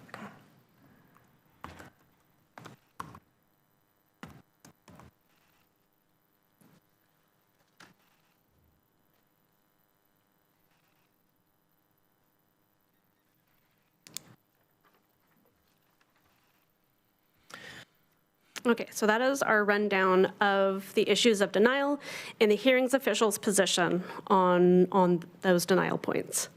I do have here the board actions that we included in the ACM. We have received written material from parties that they are interested in asking that the record be left open. So there are other options that we can discuss later with the county council if the board would like to continue to have the record held open. So are there any additional discussion or questions that I have not covered yet that you guys have? Chair, my questions would be based on these board actions, and they'll come at a later time. Yeah, I think we're conferring with county council as we speak. We might see a lot of people in the crowd. We have about 8 minutes left if we're going to get through today. What would be a good way to leave this, council? Well, if we've essentially run out of time, we would need to continue the hearing to another date, preferably with a time certain so folks here can return and we can return to this matter. But honestly, I hadn't inquired until just a few seconds ago, and I don't know that we've looked at possible dates or times, so I'd turn to staff around that. I suspect it may not be possible to get through the hearing. Ideally, we would finish the hearing and then you'd leave the record open and people could file their, I know you're looking at the clock and it's just not, the math isn't working for you. We do have a June 9th or June 23rd, 1:30 time certain, if that works for. I'm looking over at Mr. Reeder and Mr. Malone. Either of those work for you, but Mr. Reeder is shaking his head, so. Do you want to come on up? Let's just take a brief moment for scheduling intermission, and we'll pick it back up depending on where we're at. So what are you looking at for possible dates? We have, dates every week or two. Yeah. Good morning, Chair and Commissioners. Again, for the record, Mike Reeder, representing the applicant. Looking at my schedule, we're going to be available beginning early July. Okay. I don't want to push it back, but we have, it's just not possible to do it before then. You have other things going on. And Mr. Malone, early July works as well. So we've been waiting since August, so yeah. Okay, let's do it right. So we have, the board is meeting July 7th, 14th. Either of those, Jessica, I don't know if you're listening. I don't know what the dockets look like for either the 7th or the 14th, but that's what I'm seeing on my calendar. And both of those, Chair, both of those dates work for the applicant, so either one. And for Mr. Malone? 7th and 14th? July. Would those work? 7th would be preferable. That would be fine, Chair. So do we have a time certain available, July 7th, Ms. Gibb? Yes, we could do the 1:30 PM on July 7th.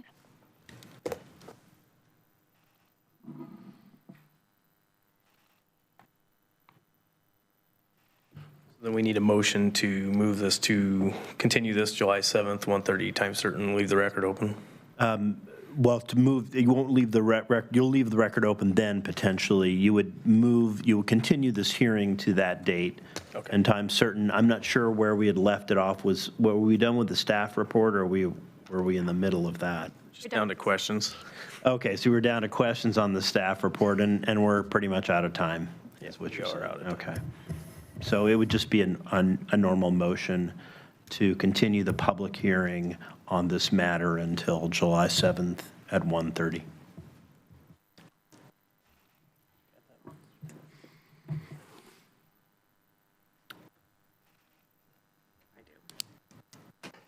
All right. Ready? Entertain a motion. All right. We'll move to continue the de novo hearing, Order 26-05-12-02, to July 7th at 1:30 PM, time certain. Second. Okay, we have a motion made by Vice Chair and seconded by Commissioner Lovell to continue the public hearing for July 7th at 1:30, time certain. To the Any motion? discussion? Yes. To the motion, and this is just a question for council. Between now and then, I am hungry. I have questions. Is it okay to talk to Ms. Spradling between now and then to get more clarification on what is the staff presentation, or am I barred from doing that? Since this is a quasi-judicial matter, Commissioner, I would prefer you ask those questions in the open hearing. There are ways to possibly submit questions, but I would want to make sure all the other parties had it. So it would, procedurally, it would be easiest, I guess I would say, or cleanest if you would write those questions down and hold them. But maybe Mr. Reeder has another idea. Chair and Commissioners, again, I'll be very brief because July 7th is a ways away. What I would recommend you do, Chair and Commissioners, is review the material that I've provided for you. I know there's a lot. Again, I almost want to be apologetic because this board did such a great job last week with a land use matter. We spent hours on that. You were thoughtful and deliberative, and we ask that you do that again. So many of the things that were presented in the staff report today have already been responded to in our written material, and I've provided that to you. Trying to do this, dance, this balance of not giving you too much and overwhelming you, but also giving you enough to make an informed decision. So that's all I would say. Thank you. Thank you. Assuming I still have the floor on this question then. So if I were to write down any questions that I may have, even though in these thousands of pages that we have in boxes in front of us, the answers are probably there. Even though that's there, if I were to forward the questions perhaps to Ms. Spradling and to everybody, not to be answered in the meantime, but to be answered in July. Is it okay for me to be more inquisitive in that nature? Otherwise, I see a real flaw in this system. Well, I see potential. I understand you're trying to be an efficient commissioner, and I think we can talk more. I have no problem with you going through all the materials. I'm sorry about that. And then coming up with your questions, both that you have right now and that you may have after you read the materials. The question is, do you keep them or do we share them with everybody? Yeah. And that's Well, I think you could probably just advise him. Once he's reviewed it.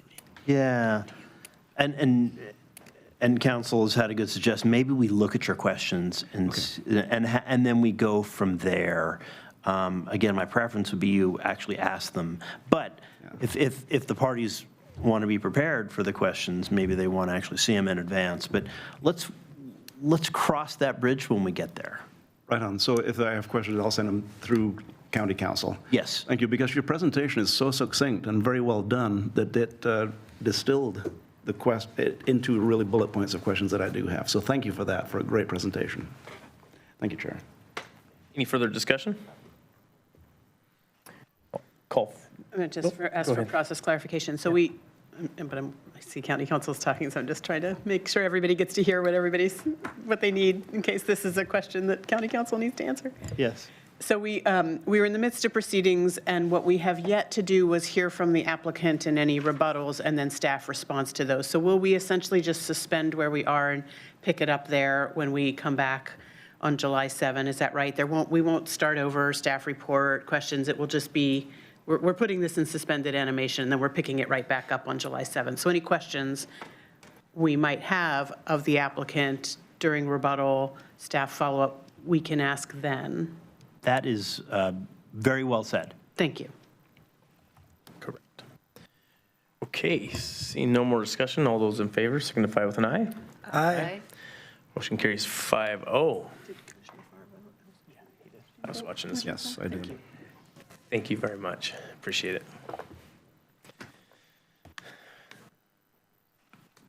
Okay, next up, we have a report on the 2026 wildfire season briefing. I see Mr. Adams coming to the table. Do we need to get you a hand truck, Norrie?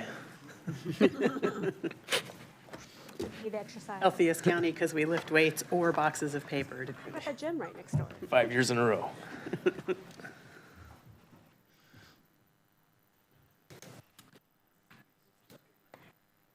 Thank you, council.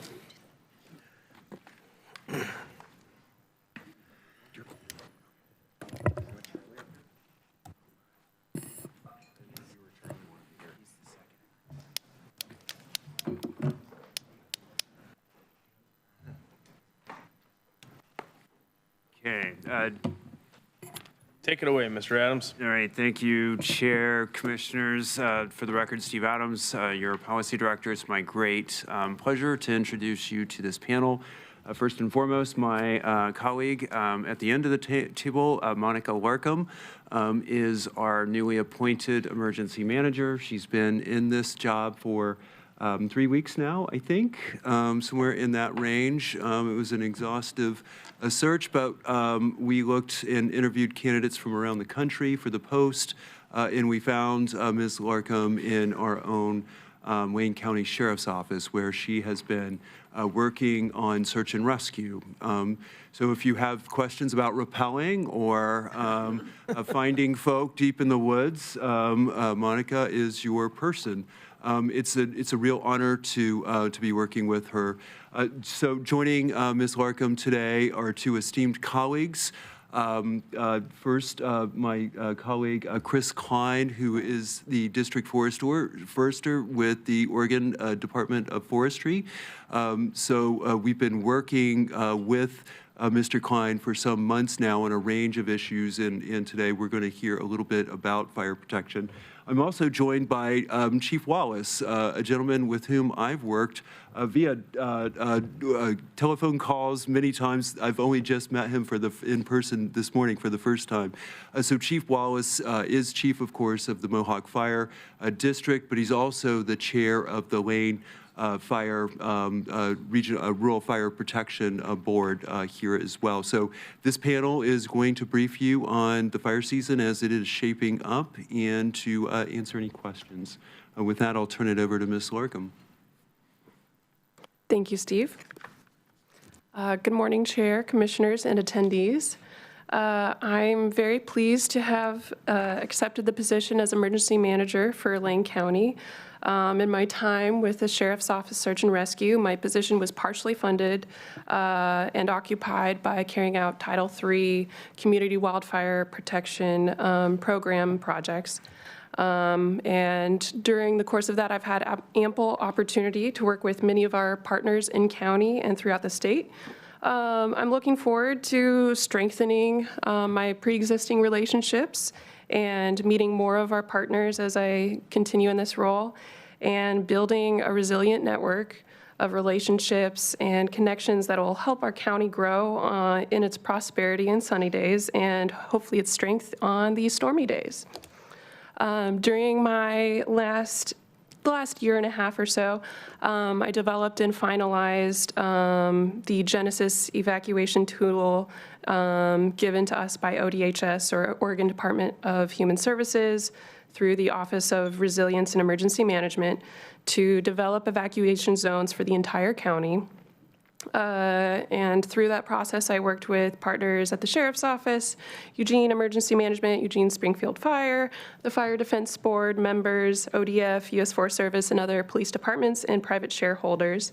And so I endeavored to use their expertise to help better prepare for emergency alerts and evacuations throughout the county. During my time here at Lane County, I've been involved with the evacuation process for several fires, including the Bedrock Fire, the Lookout Fire, the Chalk Fire, the Horse Heaven Fire, the Horse Creek Fire, the Lane 1 Fire, and then also some of these are pictures from the Linton Creek evacuations through the Sisters Wilderness that we did 2 years ago as well. Last summer was a welcome reprieve from the new normal that we've seen since 2019. We had no full EOC activations with emergency management related to fires. However, with the Sheriff's Office, there were smaller scale evacuations and notifications that took place for emergent fires that thankfully did not necessitate EOC activation. However, between 2020 and 2024, Lane County has had a minimum of one complex incident management team here, with 2024 breaking our internal record of having 4 complex IMTs present and or working with Lane County for fires at the same time. I say this to illustrate that in the past, Oregon has blessedly been able to pass through natural disasters with fewer state and local level support systems to deal with the influx of damage necessitating response, recovery, and mitigation, but it doesn't really seem like we are the exception to that rule anymore. Many other states, especially in the Midwest and East Coast, are used to dealing with disasters on an annual basis, and if not multiple disasters annually. Oregon as a whole is in a position of needing to establish better state and county level measures and support for disaster recovery that many states already consider kind of a ubiquitous system already in place. As I enter into this position, I'm committed to ensuring that we have a robust system for emergency notifications and a partner network that is prepared to respond to fulfill functions in emergency response and support, and also to continue to develop programs and pathways that help us as a county recover from disasters and become more resilient to future ones. Thank you for your time. As another relevant announcement, I want to take the time to let you know that we will be working with Devin Ashbridge, County PIO, and then the Sheriff's Office to do an emergency alert test this Thursday in 2 days at noon. It'll be a test conducted of the subscriber-based local emergency alert system, Lane Alerts, at noon, and this test will include emails, recorded voice calls, and text messages depending on each subscriber's contact information. So if it's been a while since you updated your contact information for Lane Alerts, I highly encourage you to do so now with the QR code on the screen. And with that, I will turn the presentation over to my colleagues, Chief Wallace and Chris Klein with ODF. So is this thing, it is live. Oh, yeah. I didn't want to touch anything without asking first. So Chair, Board of Commissioners, thank you for the opportunity to come and present before you. It's been a while since I've sat here. On behalf of myself, Department of Forestry coverage in our county here, I'm responsible for Eastern Lane County, and my colleague, Ola Buck, which is out of Veneta on the west side of the county, wanted to be here today but was unable due to other commitments. So you get me today for the entire county, but the message is uniform. So this slide too, by the way, that slide, that was just kind of to get me into it. We were looking at a presentation slide deck that was indeed put together by Northwest Portland Weather Service, but we have modified it significantly. So I do give them credit, but then any of the slides to follow are mostly mine. So anyway, just for the record. And did I give you my name? I'm so sorry. I did, okay. That for the record thing, so all right. So the next slide, please, thank you. So I was thinking maybe perhaps, and I've got my timer set here, so I'll try to stay within the time limit. Historical perspective, because to me that's it's important to know what we've come out of so that we can use it in comparison to what's ahead of us. So 2024, these are 2 years in a row, 24, 25, early June of the National Drought Monitor. And zoomed in, of course, on our state. And so the 2024 model there shows white over Lane County. That means no drought. And you'll all probably remember what we had in 2024, right? We had the Lane 1 fire. We had multiple fires along the crest, complex fire situations. It was very detrimental fire season for Lane County. And that was without drought. So we look ahead to 2025. The drought is creeping back into the area, yet we didn't have as big of an issue. And so I think the story in these two pictures has to do with available resources and then the type of fire starts that we may or may not receive. So in 2024, we had a lightning storm come through in the middle of July, relatively dry. A lot of new fire starts. Simultaneously, across the Pacific Northwest, there were many, many fires going, especially in Oregon, Central Oregon, and so there was a real draw on the resources. Last year, the lightning that we got, it did have a little bit of moisture with it, just enough. I mean, just a little bit will help us to get to those fires before they start to take off. And there were less fires regionally in the Pacific Northwest. And so it just that raw snapshot of a picture doesn't always paint the full story. There's more, there's more behind it. So the next slide, please. So as we head into, this is as of middle of April for 2026. And what does the season ahead hold for us? And my verbiage there, the weather's a bit of a concern, actually. So it went from no drought in 24, when we had a significant amount of fires, more drought in 25, and then significant drought now showing across Oregon. I did go and look this up since this slide is approximately a month old. Has not appreciably changed. If anything, a little bit of drought's moving a little bit closer to the Astoria country. The state is filling in drought, less and less of white showing across the state map. So there is plenty of concern, I think, for the year ahead of us.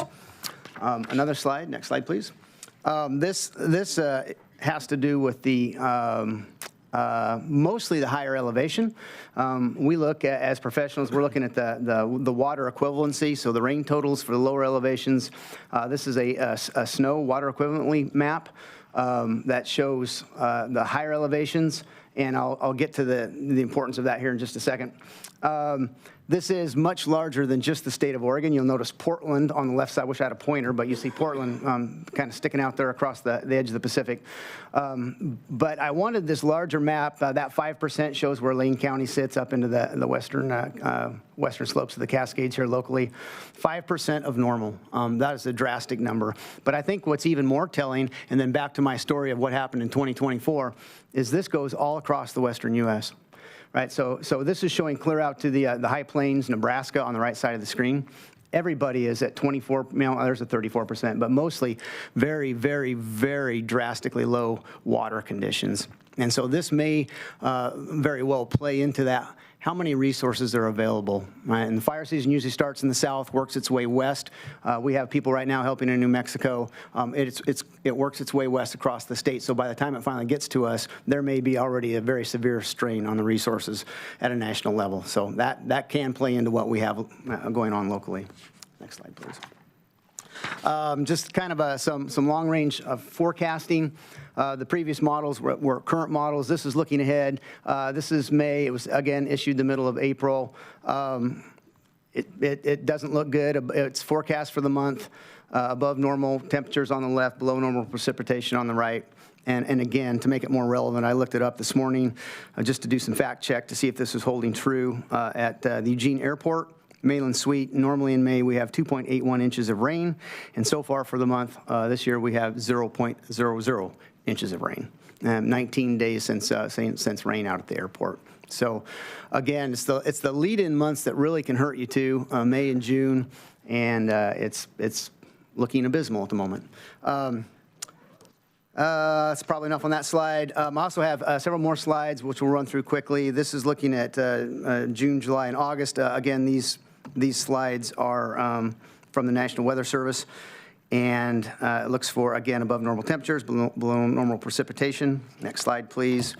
This just bumps it out to September, and one more gets us all the way through our normal fire season into October. And you don't see much of an appreciable change to these slides, right? Just hot, more so than normal, and drier. The white does show average. If it doesn't have a above or below, like on the rain total, for instance, that's showing average, but average for August and September and October around here is dry and hot. So not a lot to glean from that data. So what can we, oops. Yep, good. Okay. And I think this is a slide for Chief Wallace. All right, just, going over for the county, there's, 31-ish fire districts and agencies in the county. When you take into account IGAs and mergers and contracts, there's about 16 to 17 responding fire agencies within Lane County from the coast up to the Cascades. We are definitely prepared for this fire season. We've kind of been watching it all winter long, known kind of what's coming, and we're already starting to see, fires on the landscape already through backyard burns and things like that. Our agency actually had one this weekend that was about 0.2 of an acre by the time we got it stopped. That was from a backyard burn. Good news is, OSFM is continuing to assist us with the wildfire crisis, and 10 out of those agencies in Lane County did receive the wildfire upstaffing grant this year. So 10 fire agencies received an additional $35,000 from the state fire marshals to upstaff over fire season. So there will be an increase in staffing again this fire season. And I think Chris was going to hit on this too. Last year, we didn't have those major fires that we had the year before, but we did have a lot of fire starts. And I think our success there was the cooperation that we have with our neighbors. The Department of Forestry, on the structural side, the rural fire districts, we've really strengthened those relationships between each other and come to realize, fire knows no boundaries. They don't understand where the lines are on the map, and neither should we. So it doesn't matter where the fire starts. The districts, the Department of Forestry, we're going to throw what we can at it to keep these fires small, because ultimately that is where we're going to get our greatest success. We're not going to be able to prevent all of them, but keeping them small when we can is going to give us the best window for success. Thank you, Chief. Yeah, and I have it in my notes here, but I tend to, I write my notes for my memory and I don't look down, but you talk about the relationship. I did want to throw that out. I'm about to close out my 38th year in the business, and I have fought fire and been a part of emergency services across this nation, in various places in Canada, and we are very fortunate in Lane County, not just from the local agencies, emergency management, but also with the support from the county commissioners. I know Commissioner Buck we have worked very diligently together over the years with some of the major wildfires on the east side of the county, so always felt really fully supported, and so I appreciate that. So I forget to say that if I didn't do that then. So for this slide, so what can we do about it, basically, right? So what does that weather forecast mean? Elevated fire danger of this, there is no doubt. Fire season will most likely arrive early. Historically, we've gone into fire season probably the 4th week of June, just the very start of July. We could easily be in fire season 3 to 4 weeks early this year. Along with that, I put down here reductions in length of burn season. My reference there was to just outdoor burning across Lane County, regulated by LRAPA. However, they take the advice of the Fire Defense Board and myself and my colleague on the other side of the freeway into consideration, and I could absolutely see that ending early this year. Started June would not surprise me at all. By the end of this month, we were out of that burn window. It's just getting too risky. It will depend upon the weather, so we'll keep a close eye on that. And then another nuance, especially with that the snow map, that bright red one that I showed you earlier, is that the high elevations will come into prescription earlier. So there should be a snow bank on top of the fuels right now, the logs, the twigs, the brush, but they are being fully exposed to the sun's radiation right now and drying. And again, that's probably a month and a half ahead of normal. So it just brings more of the county online and puts more of the county at risk at a much earlier calendar date. Excuse me, Chair. Yes, please. Can you explain the term prescription in this context? Well, so prescription is yes, sir, Commissioner. The prescription is when it will come to a state that it would readily carry fire. So that's a term often used for prescribed burning, but it also applies to a wildfire. The fuel's coming in a prescription, coming into a ready state where they can combust. That's what I suspected, but as other words, different meanings. Yeah, and I tried to couch some of my terms and stay away from acronyms and stuff like that. But so good catch, thank you, sir. So to continue, next slide, please. So what can we do about it, right? There's a lot of good evidence to show that there's a lot of potential there. And I think good preparation. Both the ODF districts and Lane County are expecting good staffing with a decent return of seasonal employees. That's very important. We still have a large number of our employees are seasonal in nature. It's hard to keep those folks around. We work really hard to keep them employed in the wintertime. Through various grant programs and fuels reductions around our communities. And so that's been very successful, and we have a good return rate this year. We have a solid complement of fire engines, tenders, dozers, and contractors that we can reach out to beyond our own equipment. Reliable relationships with Lane County Emergency Services and fire departments. There's the note that I was afraid I would skip over. And those relationships are solid and just continuously being tended to. Large landowners are engaged and prepared. Firefighting started in the state of Oregon actually in 1904, right in this gentleman's fire district, so with Booth Kelly Lumber Company. And that is the rich history to Oregon Department of Forestry. And so those landowners are still engaged. Lots of equipment. We meet with them monthly. We go over fire plans. And so the landowner communities around here are very engaged and prepared as well. I list here a Type 2 helicopter agreement with Western Lane, ODF, and myself, and that's with Weyerhaeuser Corporation. That's back in play this year. Another nice segue to that, my previous statement of the landowner's involvement. Weyerhaeuser is very involved. As a matter of fact, they have purchased several other helicopters for firefighting. May or may not be online this year, but several Type 1, the largest helicopters, they've gone out and purchased some. So they're various landowners, not just Weyerhaeuser, but are very committed to the local fire protection as well.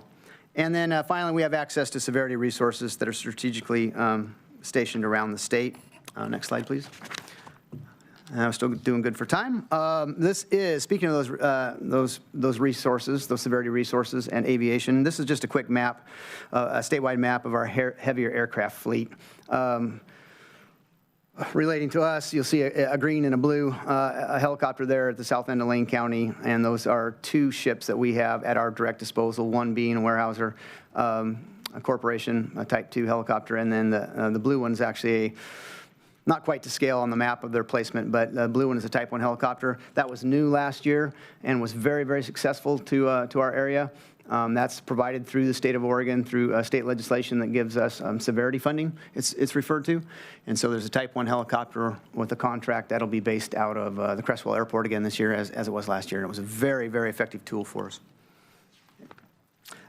This map just shows just the response times, and there might be, sometimes we'll get questions on that previous slide. So, why are they placed here? Why are they placed there? And it's really kind of follows our protection and fire path across the state, really heavy in Southwest Oregon, Central Oregon, up into Northeast Oregon. A lot of public lands down in the extreme Southeast Oregon that we don't directly cover. And so these circles show the different.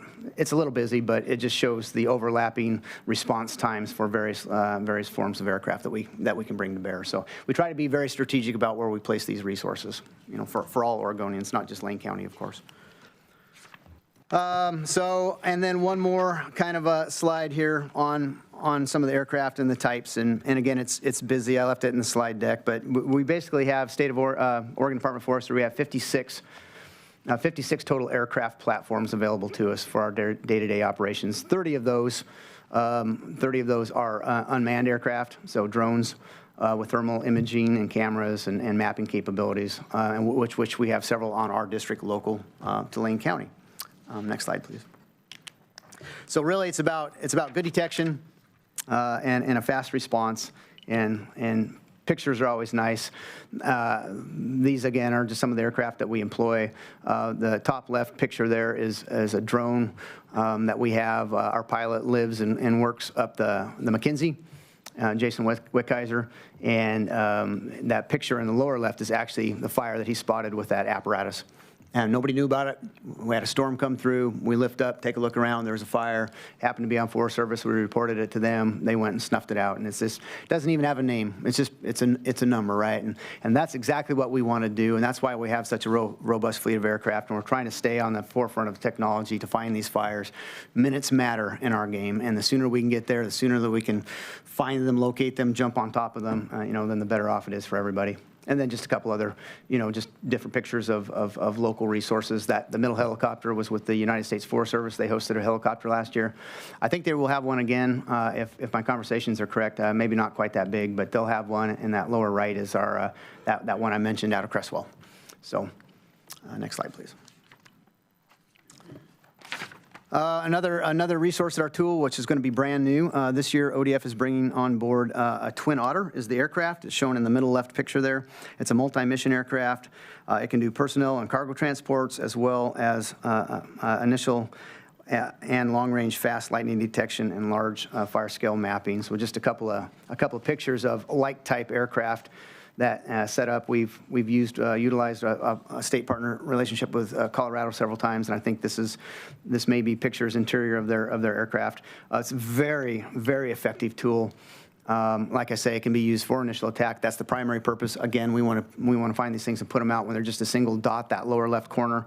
It does have the pilots. It does have a crew on board, and it's real-time information. So as soon as they can safely get in behind a storm, they track in behind it, and it's a quick platform, a long range time flying, a very, very good tool. We've had similar tools with a Part Navia, which is a very old aircraft the state of Oregon has owned. It's being replaced by this, and again, this was done through legislative action a number of years ago, and really appreciate the legislative body making this available to us. I think this is going to be a game-changing tool. And then finally, next slide. I am getting pretty close. Here's some other, just very, some contractual numbers that we have. And then I don't know if you folks have slide deck to this. Obviously, if you have any questions, you can, I put some of the stuff in here just so you could reference later.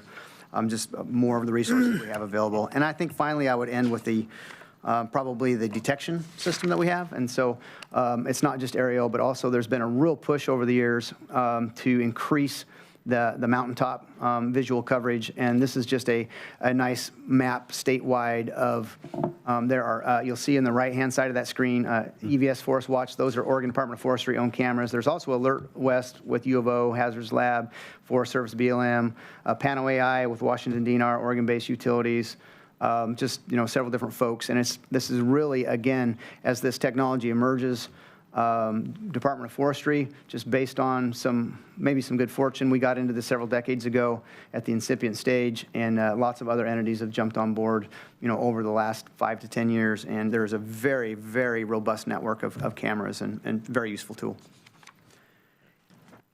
Just to add to the aircraft, just so you guys know, commissioners, a couple of the rural fire districts were also awarded drones this year through the Spire program through the state of Oregon. So my agency and Upper McKinsey agency also has some of those drones with thermal imaging capabilities and things that we can go out after storms and look for fires. So those are also available in the county this year and available to all agencies to request if they need them. So there's additional aircraft there as well.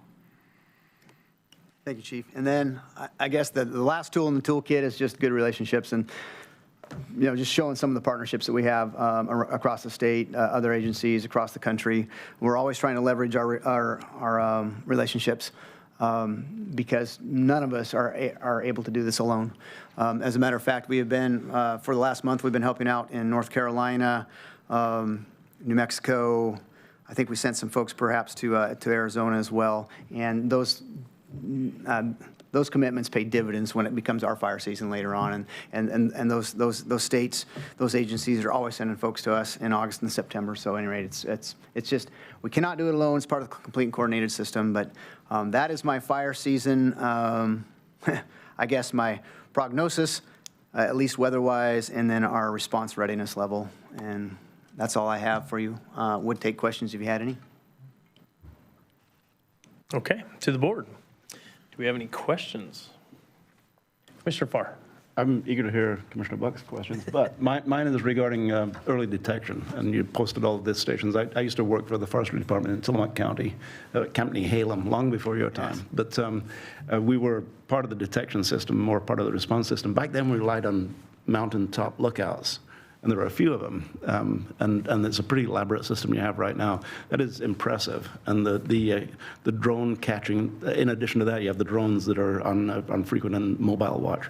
My question is regarding electricity. Many of the big fires in Lahaina, I was just in Lahaina recently, caused by electricity. Many fires are caused by electricity. Do we have arrangements with electrical transmission companies? It don't need to be elaborate about that. I'm presuming that we have, and I've heard Commissioner Buck talk about this extensively, but knowing that they know when to shut down in time. Right. So if you can just respond briefly to that, Monica. Well, there are, and many power companies have in place new safety precautions, power safety shutoffs, et cetera, like that. But I think the emergency manager might want to address that. Yeah, so we are in pretty regular contact with our utilities and our public works partners. We had a wildfire tabletop exercise and a fire season briefing with them just a couple of weeks ago, right after I started. So, we're in pretty good contact with them. They understand that, if we have weather coming in that would make us concerned, that public safety power shutoff might be a necessary tool. They have our phone number, we have theirs, and then they are also, our utilities partners are very much aware of monitoring and they stand up their own emergency management for taking care of that. Thank you for that. And so we and they are learning from experience how and when to respond. And I will state that I was in, as I said, Lahaina recently. It was started by a fire, by electricity. They shut down. They announced that the fire was out in the middle of the afternoon, announced that it was out. Electricity went back on and caused the worst fire of all. So that ongoing monitoring is something that I'm really excited that we're doing that. I'll also say this, that on the 29th, we have a local government advisory committee meeting in Salem, which is Oregon Health Authority and Association of Oregon Counties. Ed Flick, who is the state director, will be making a presentation. I'll just send you a link to that so you can watch it if you want to. Okay, yeah, that'd be great. Cool, thank you. Commissioner Trieger. Thank you. I don't have questions. I just want to offer my great appreciation to you for your work and for this great presentation, and welcome to Ms. Larkham, and thank you all for serving Lane County. This is a great presentation, and I wish you a very boring season. Thank you. Take you up on that. Thank you, Commissioner. You're here. That's funny. Yeah, Vice Chair. Welcome aboard, Ms. Larkham. Thank you. I'm sure we will be in regular contact over the summer, so I look forward to meeting with you and getting to know you better. Thank you, Mr. Klein, Chief Wallace, for being here. Appreciate all the work that you do year-round. I did have a question on the smoke detector cameras specifically, because there was some concern that there was some funding deficiencies for keeping those going. And so I was wondering what the status of those are for this summer and ensuring that they're all up and running and working and that we've moved through whatever funding issue that was. Yes, I was actually just speaking with someone else about this yesterday because we were unsure of the funding resource ourselves. I do know that they received about $2 million of funding. And then Steve Adams, if you know the specifics, feel free to jump in. Thank you, Chair, Vice Chair. We did learn through the rebalance through ODF, and it was ODF that was able to provide the necessary funds to keep those cameras online for this fire season. So that, excuse me, that was just for this fire season, though. That is correct, Vice Chair. So a long-term solution has not been crafted yet. I think that is before the legislature for next biennium. Okay, that's very good to know for us to know because they're so important. So if there's a role for advocacy, please feel free to engage me and hopefully my colleagues. Thank you. Yes, feel free. Commissioner Lovell. Thank you, Chair. Ms. Larkham, again, welcome. I'm going back to Mr. Adams' statement when he first introduced you about the rappelling, bungee jumping. I kind of got lost in that description, so I guess we'll have to pick that up later if that's in there. And Chief Wallace, thank you for all you're doing at Mohawk Valley. It's a real volatile issue, and the people out there are always concerned, so I appreciate your work with them. And Mr. Klein, I think the statement you made about the cameras, I think kind of dispels the rumors that we've been hearing over the last number of years where people are saying, why is it the federal government waits till a burn gets to 1,000 acres before they make a move? So this is really quelling the public's rumor mill that we are making early moves, early intervention, and really attacking fires when they start, which used to be the old days when the loggers were out there, they'd drop the chainsaws, get in the truck, and they'd go out and put fires out. So I appreciate that statement that the public now knows that we're on it, and we're going to continue to be on it. So thank you for that.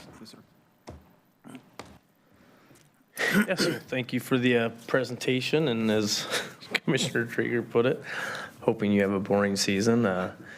Ms. Arkham, welcome. I see you've got a great support staff back there, John Stewie, who's always going to help show you the way, so I feel really good about the new team. Thanks, everybody. Appreciate it. Is that it from the board? Okay. Thank you very much. Next up, I believe you're still here, and we've got is that an incognito Conrad I see back there? Indeed, Chair. So joining me now at the table is my colleague, Charlie Conrad, who has rejoined county government for the fourth time and presumably counting. Delighted to have Mr. Conrad back on the team. This is a brief update on an initial piece of work, and I really do want to acknowledge Chief Wallace and Mr. Klein as well, really for elevating an issue for our understanding and appreciation. And so this matter has been before the board a couple of times last year.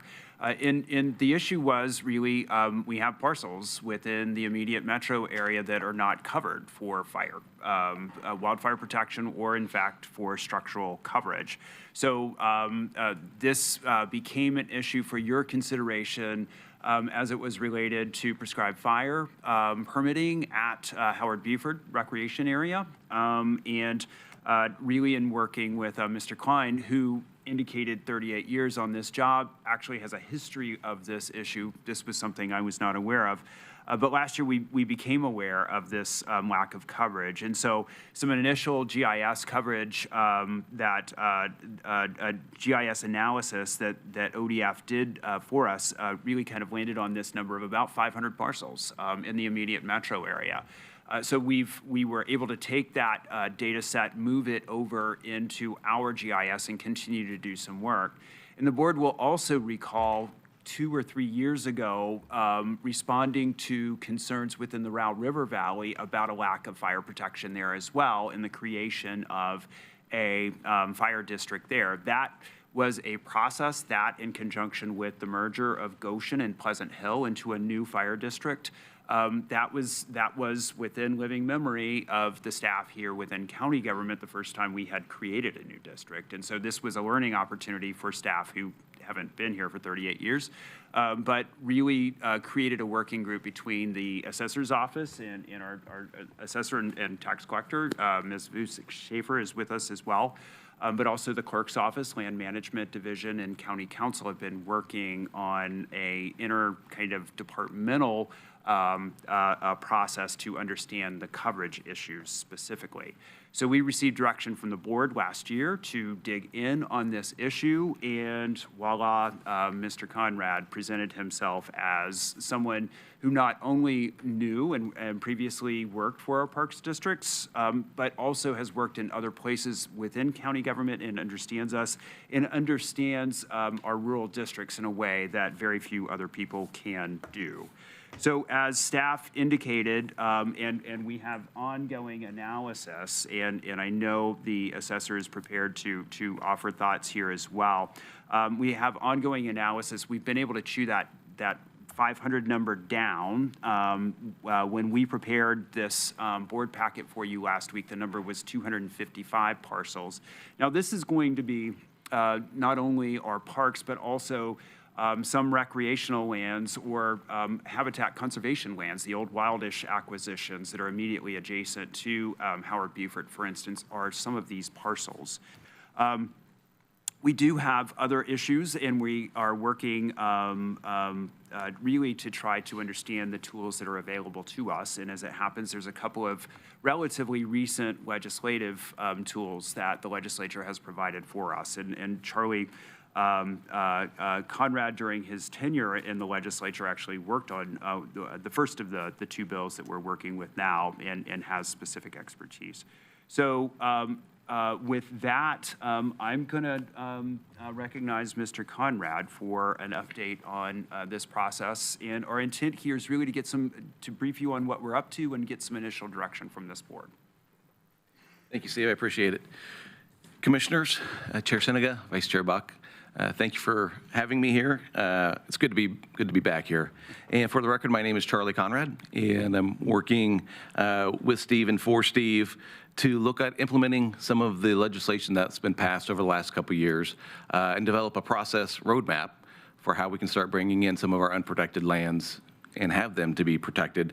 And the reasons for that, we heard in the prior panel, some of the things that we're facing, some of the seasons that we're facing, and that's going to continue going down that path. One of the primary bills, and I'll be a little specific, but I'm not going to be comprehensive with some of the legislation that I passed. I'll focus on some of the sections that are pertinent to the county, but I will throw out some bill numbers and some sections so that you know what's relevant, and again, for the record, and for you guys to be able to go back and look through. So the primary bill that I'm looking at of how we're going to implement is Senate Bill 1068 from the 2023 session. And this is a short bill comparatively. It's only about 4 pages. It's got a number of different sections, but it pertains to rural fire protection districts, and it outlines a number of different things, and I'll only focus on a handful of them. The first thing that it focuses on really is for rural fire protection districts, for how they can bring in uncovered, unprotected lands. And what it outlines is a process for them to go through a coverage area. So think of a UGB. So this is area outside of their existing district boundaries that they now can cover. They go through an internal process. That process is not outlined and prescribed in the legislation. But the lands that they can bring into cover are within 7 road miles of a fire station. So one of the key things that, as I'm going through this process and learning and still gathering information and talking to folks, it is learning, okay, what are our responding districts? And Chief Wallace said we have 16 or 17 responding districts. We have a number of districts that contract out. So how does this bill play out for a rural fire protection district that does not have a fire station and does not have any apparatus that can respond, and that they contract out with Eugene Springfield Fire or some other district? So it outlines that coverage area process. There are some things that go into what the lands that can be covered in there. There's some exceptions that are currently in statute. Can't cover something within a city, water district, railroads, those types of things. There are 4 or 5 exceptions. Those really haven't changed. But one of the other things that happens with that is a rural fire district goes through a coverage area process. Once they go through that process, then they send a 90-day notice to the property owners. And when I say property, it's lands. Doesn't matter if it's built or undeveloped lands. It's the phrase in the legislation is lands. They send a notice to the property owner. The property owner has 90 days to either say consent and be brought annexed into the district, and neither the Rural Fire Protection District or the county can charge for that annexation. That's part of the legislation. Or they can decline. And if that notice isn't returned within 90 days, then it's counted as declining to be brought in and annexed in. But once that notice is sent, that property is still within the coverage area. And if the property is within a coverage area, there are 4 triggers that are outlined in the legislation where they shall be brought into the county or brought into the district.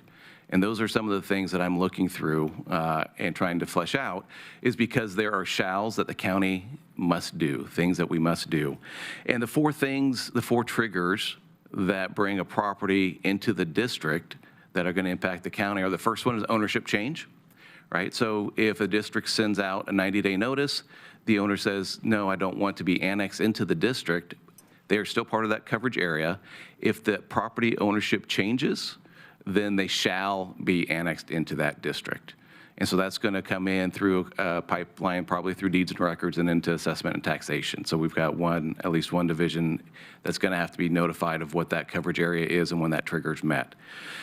One of the other triggers is when there is a building permit subject, a new structure subject to fire is built, when there is a building permit issued, and then also when there is a land use decision is finalized.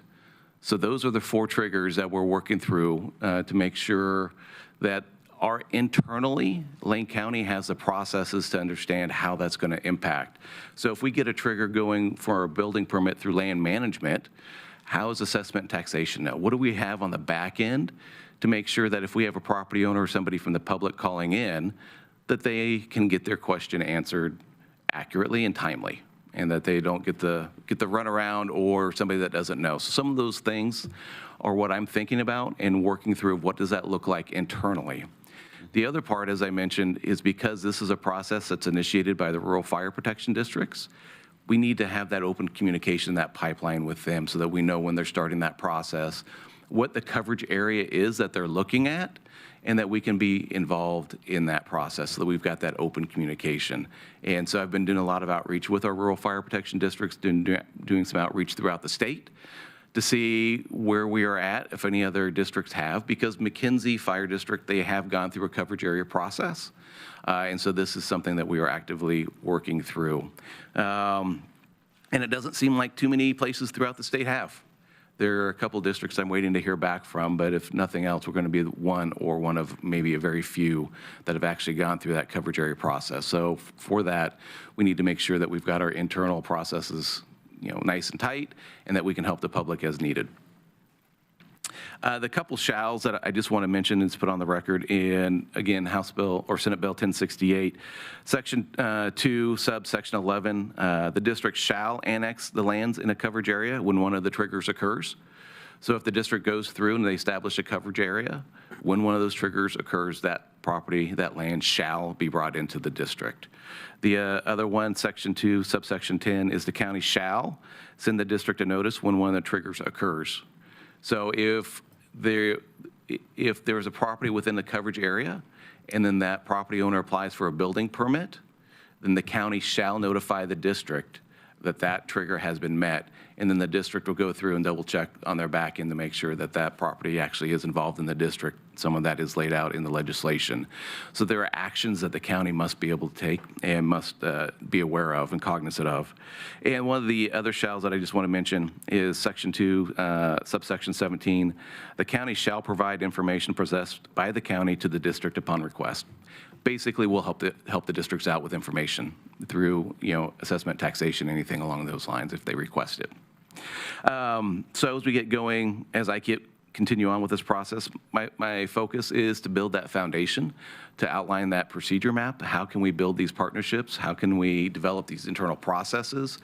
And to that extent, I'll be meeting with the Fire Defense Board here in a few weeks, and we'll be asking them to have a couple chiefs join with us on a subcommittee so we can outline it so that anything that comes out, any internal processes we have are going to match with what the Fire Defense Board and the fire chiefs want, because each one of these, as you think through and consider what properties would you want to bring in that are within that 7 road miles of a fire station, there are going to be some that their fire chiefs aren't going to want to bring in, right? If it's a steep elevation, narrow driveway, no turnarounds, there are some that they're not going to want to, and then there are some that they will want to bring in. And so those are some of the conversations we'll want to have and make sure that our processes are right and that all of our staff, internal staff, know, if it's in the coverage area, if it's not, what is the process, who do you notify so that we can actually relate that to the public when we get any inquiries with that. So that's been the primary bill that I've been focused on. One of the other ones that's tangentially related is House Bill 3940, which came out of the 2025 session. And this just expanded a little bit of the coverage area that rural fire protection districts can now charge with assessment taxation. They used to be able to charge a structure in 5 acres. Now that expanded to a structure in 10 acres, and there's some other provisions in that bill. That's an omnibus bill. There are a lot of other sections in that go to wildfire funding, a lot of different accounts that have been set up at the state level, but that is one section strictly related to rural fire protection districts.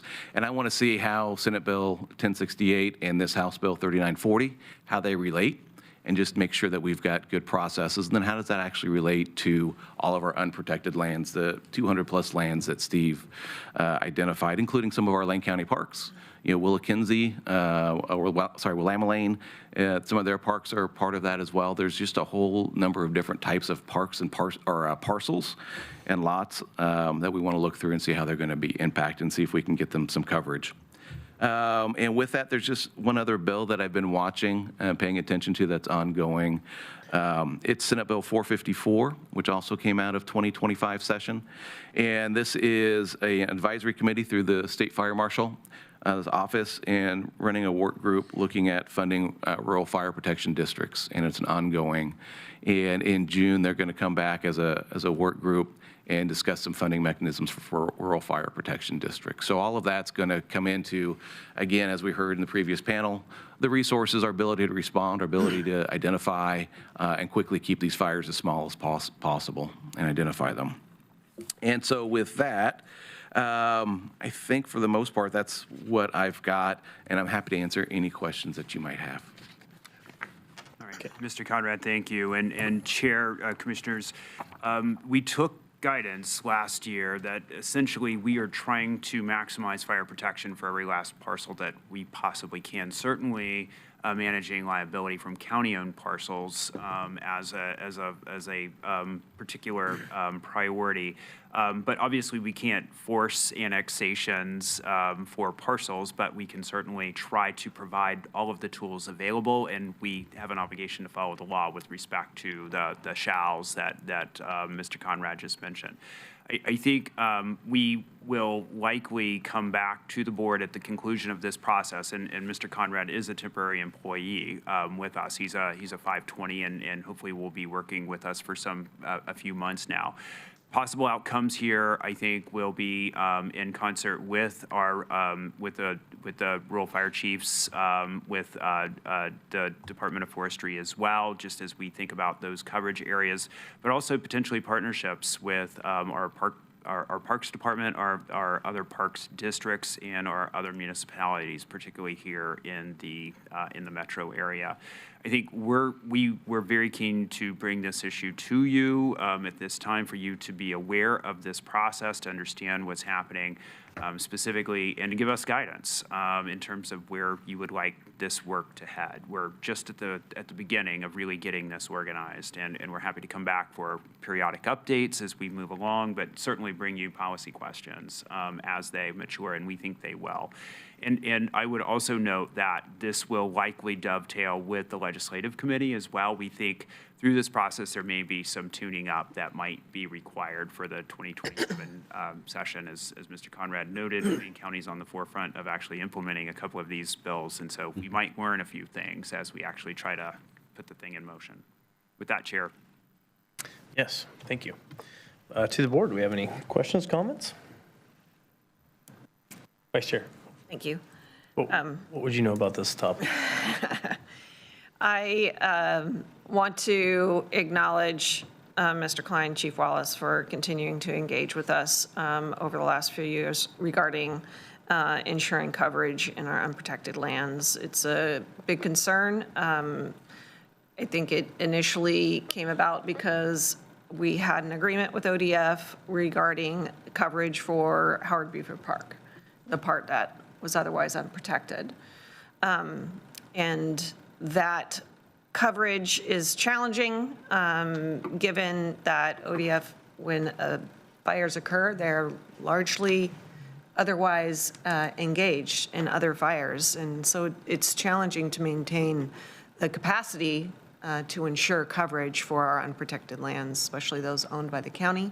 But these parcels, I've been involved in reviewing the mapping and in the conversations over the past year or more regarding this particular issue. And the parcels are varied. You know, they started out with talking about some unprotected county parcels, but there's private parcels, there's the city of Springfield, there's just a variety of different parcels that people may not even be cognizant that these are unprotected and don't have an active district helping in a case of an emergency. And if something starts on those parcels and then moves to another parcel, it gets quite, excuse me, gets quite complex.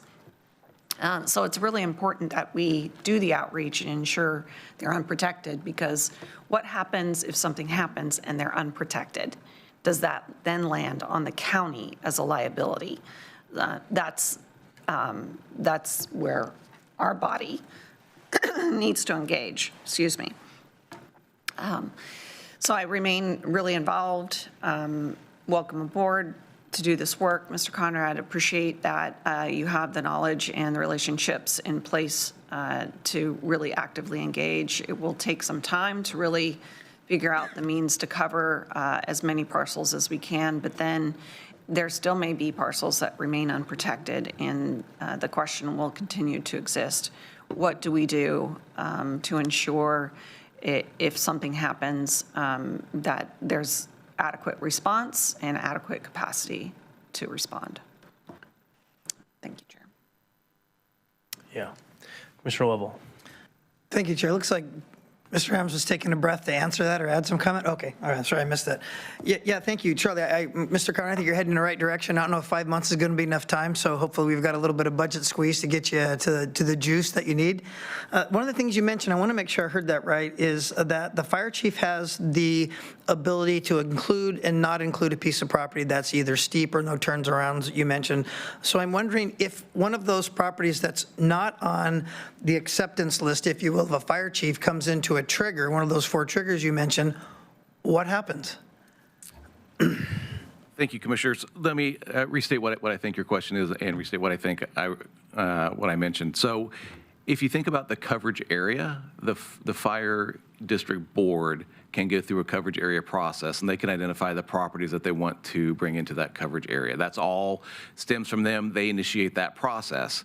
And I don't want to speak for the chief, so if one of the chiefs wants to speak, but what I have heard is that there are going to be some on-the-ground, very property-specific things why a property may or may not be brought into the coverage area. And that's going to be from district to district. We've got a little over 20 rural fire protection districts here in Lane County. And so they're going to be different terrain, different dynamics, different things that they're going to take into account. So all that's going to rest with the district boards on what they want to bring in and why. For the county's purposes, we respond to what they decide to do on our back end, and that's when we're triggered with all the things that we have to enact within that Senate bill, is after they've made that decision. And so part of what we want to do is make sure that we've got those relationships so that we know they're going through that process, so that whatever that outcome is that we can be prepared. Because after they make that decision, their decision then goes to the Department of Revenue, and who's the master of all the property taxes, all those kind of things, and then we get involved after that. So, Mr. Chairman, if I may, to Commissioner, so they would make that determination at the coverage piece, right? So they would include or not include there, and the triggers get applied after the fact on the basis of what they've identified as part of the coverage. Does that make Say that again, I didn't quite hear you. So they make their determinations on the first step of the process is the creation Inclusive, of coverage, right. And parcels they don't wish to include would not be included in that. The triggers are tied to what is included, if that makes sense. It does, but my question is, what if, and this is hypothetical, and maybe it's an off-the-wall hypothetical, but what if somebody realized, like an LAR situation, a local access road, they weren't covered, and they wanted to be covered, or the person that they were selling the property wanted to be covered, but yet they were deemed within the coverage area by the chief as not a coverable area, then where does that liability share go? I mean, that's just kind of the elephant in the room kind of question that I'm thinking, so. I know that's not answerable right now, but I mean, that's something I think if we as a board wanted to direct you for, I'd need an answer for that. I don't have enough knowledge to answer that. Yeah. The one thing I would say is there's nothing in Senate Bill 1068 which precludes our current annexation processes. Okay, great, thank you. And if I may, just this you may be pointing the way towards, glitch legislation or something. Yep.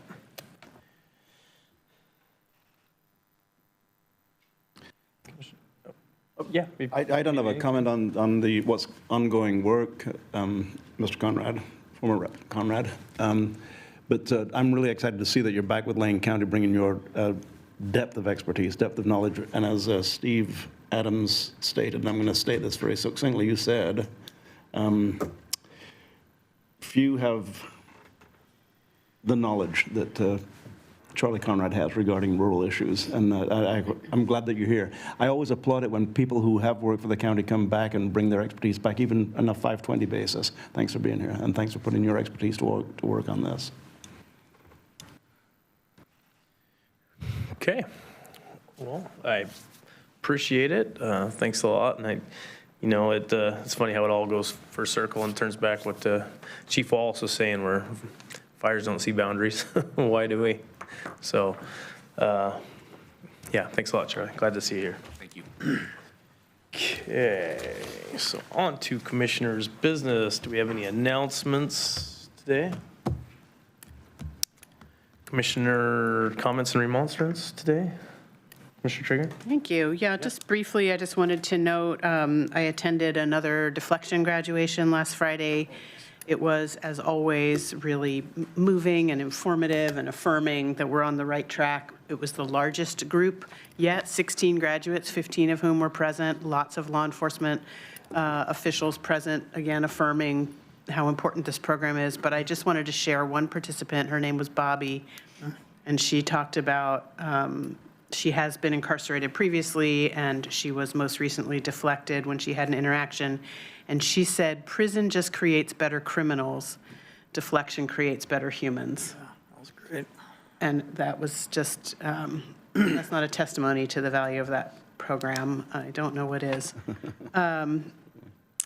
And then the other, Chair, that I just wanted to mention was, as I'm sure everybody has read in the headlines, to congratulate our emergency physicians over at Riverbend Hospital, Peace Health, EEP, the emergency physicians group that was under threat of not having their contract renewed. I got to spend about 4 hours in the federal courtroom on the opening day of the trial that was about Senate Bill 951, the corporate practice in medicine law. And as the trial unfolded, it became clear that Apollo Medicine did not, in fact, have a plan to serve our community. I think the outcome of a ruling on that Senate bill is still coming, and we have an opportunity once again as Oregon to lead and set the model for what it looks like to actually care for the constituents in your community over corporate interests. But there was so much behind the scenes activity and phone calls and letters.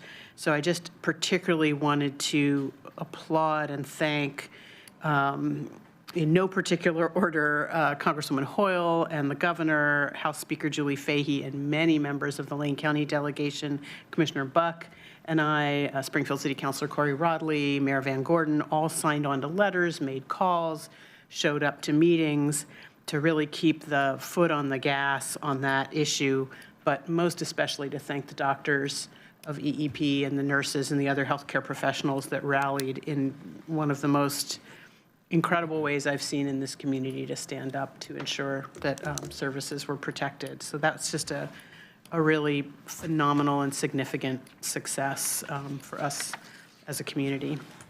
Thank you, Chair. Yes, well, there were some interesting quotes after that case.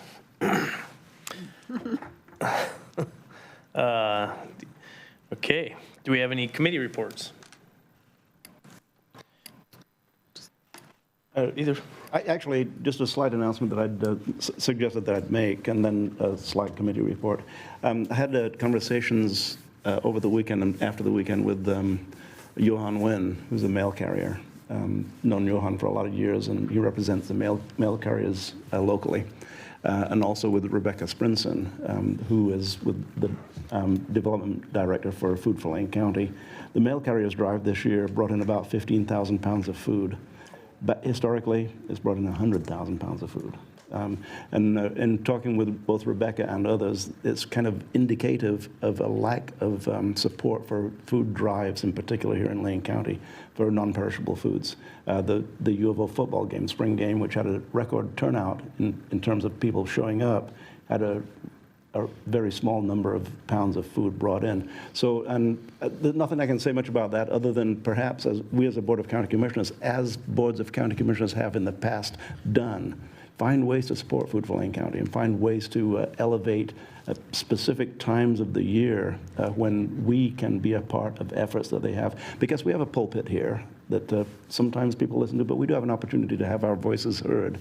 Bill Dwyer in the past used to mount turkey drives around Thanksgiving, for instance, where he'd get hundreds, thousands of turkeys sometimes through the Board of County Commissioners. So maybe as we move toward November of this year, you'll hear more from me and maybe from Johan Nguyen and maybe from Rebecca Sprinson regarding how we can consolidate our efforts and our resources to help with the food drives, which, as we all know, are an essential part of our ability to make hungry families less hungry.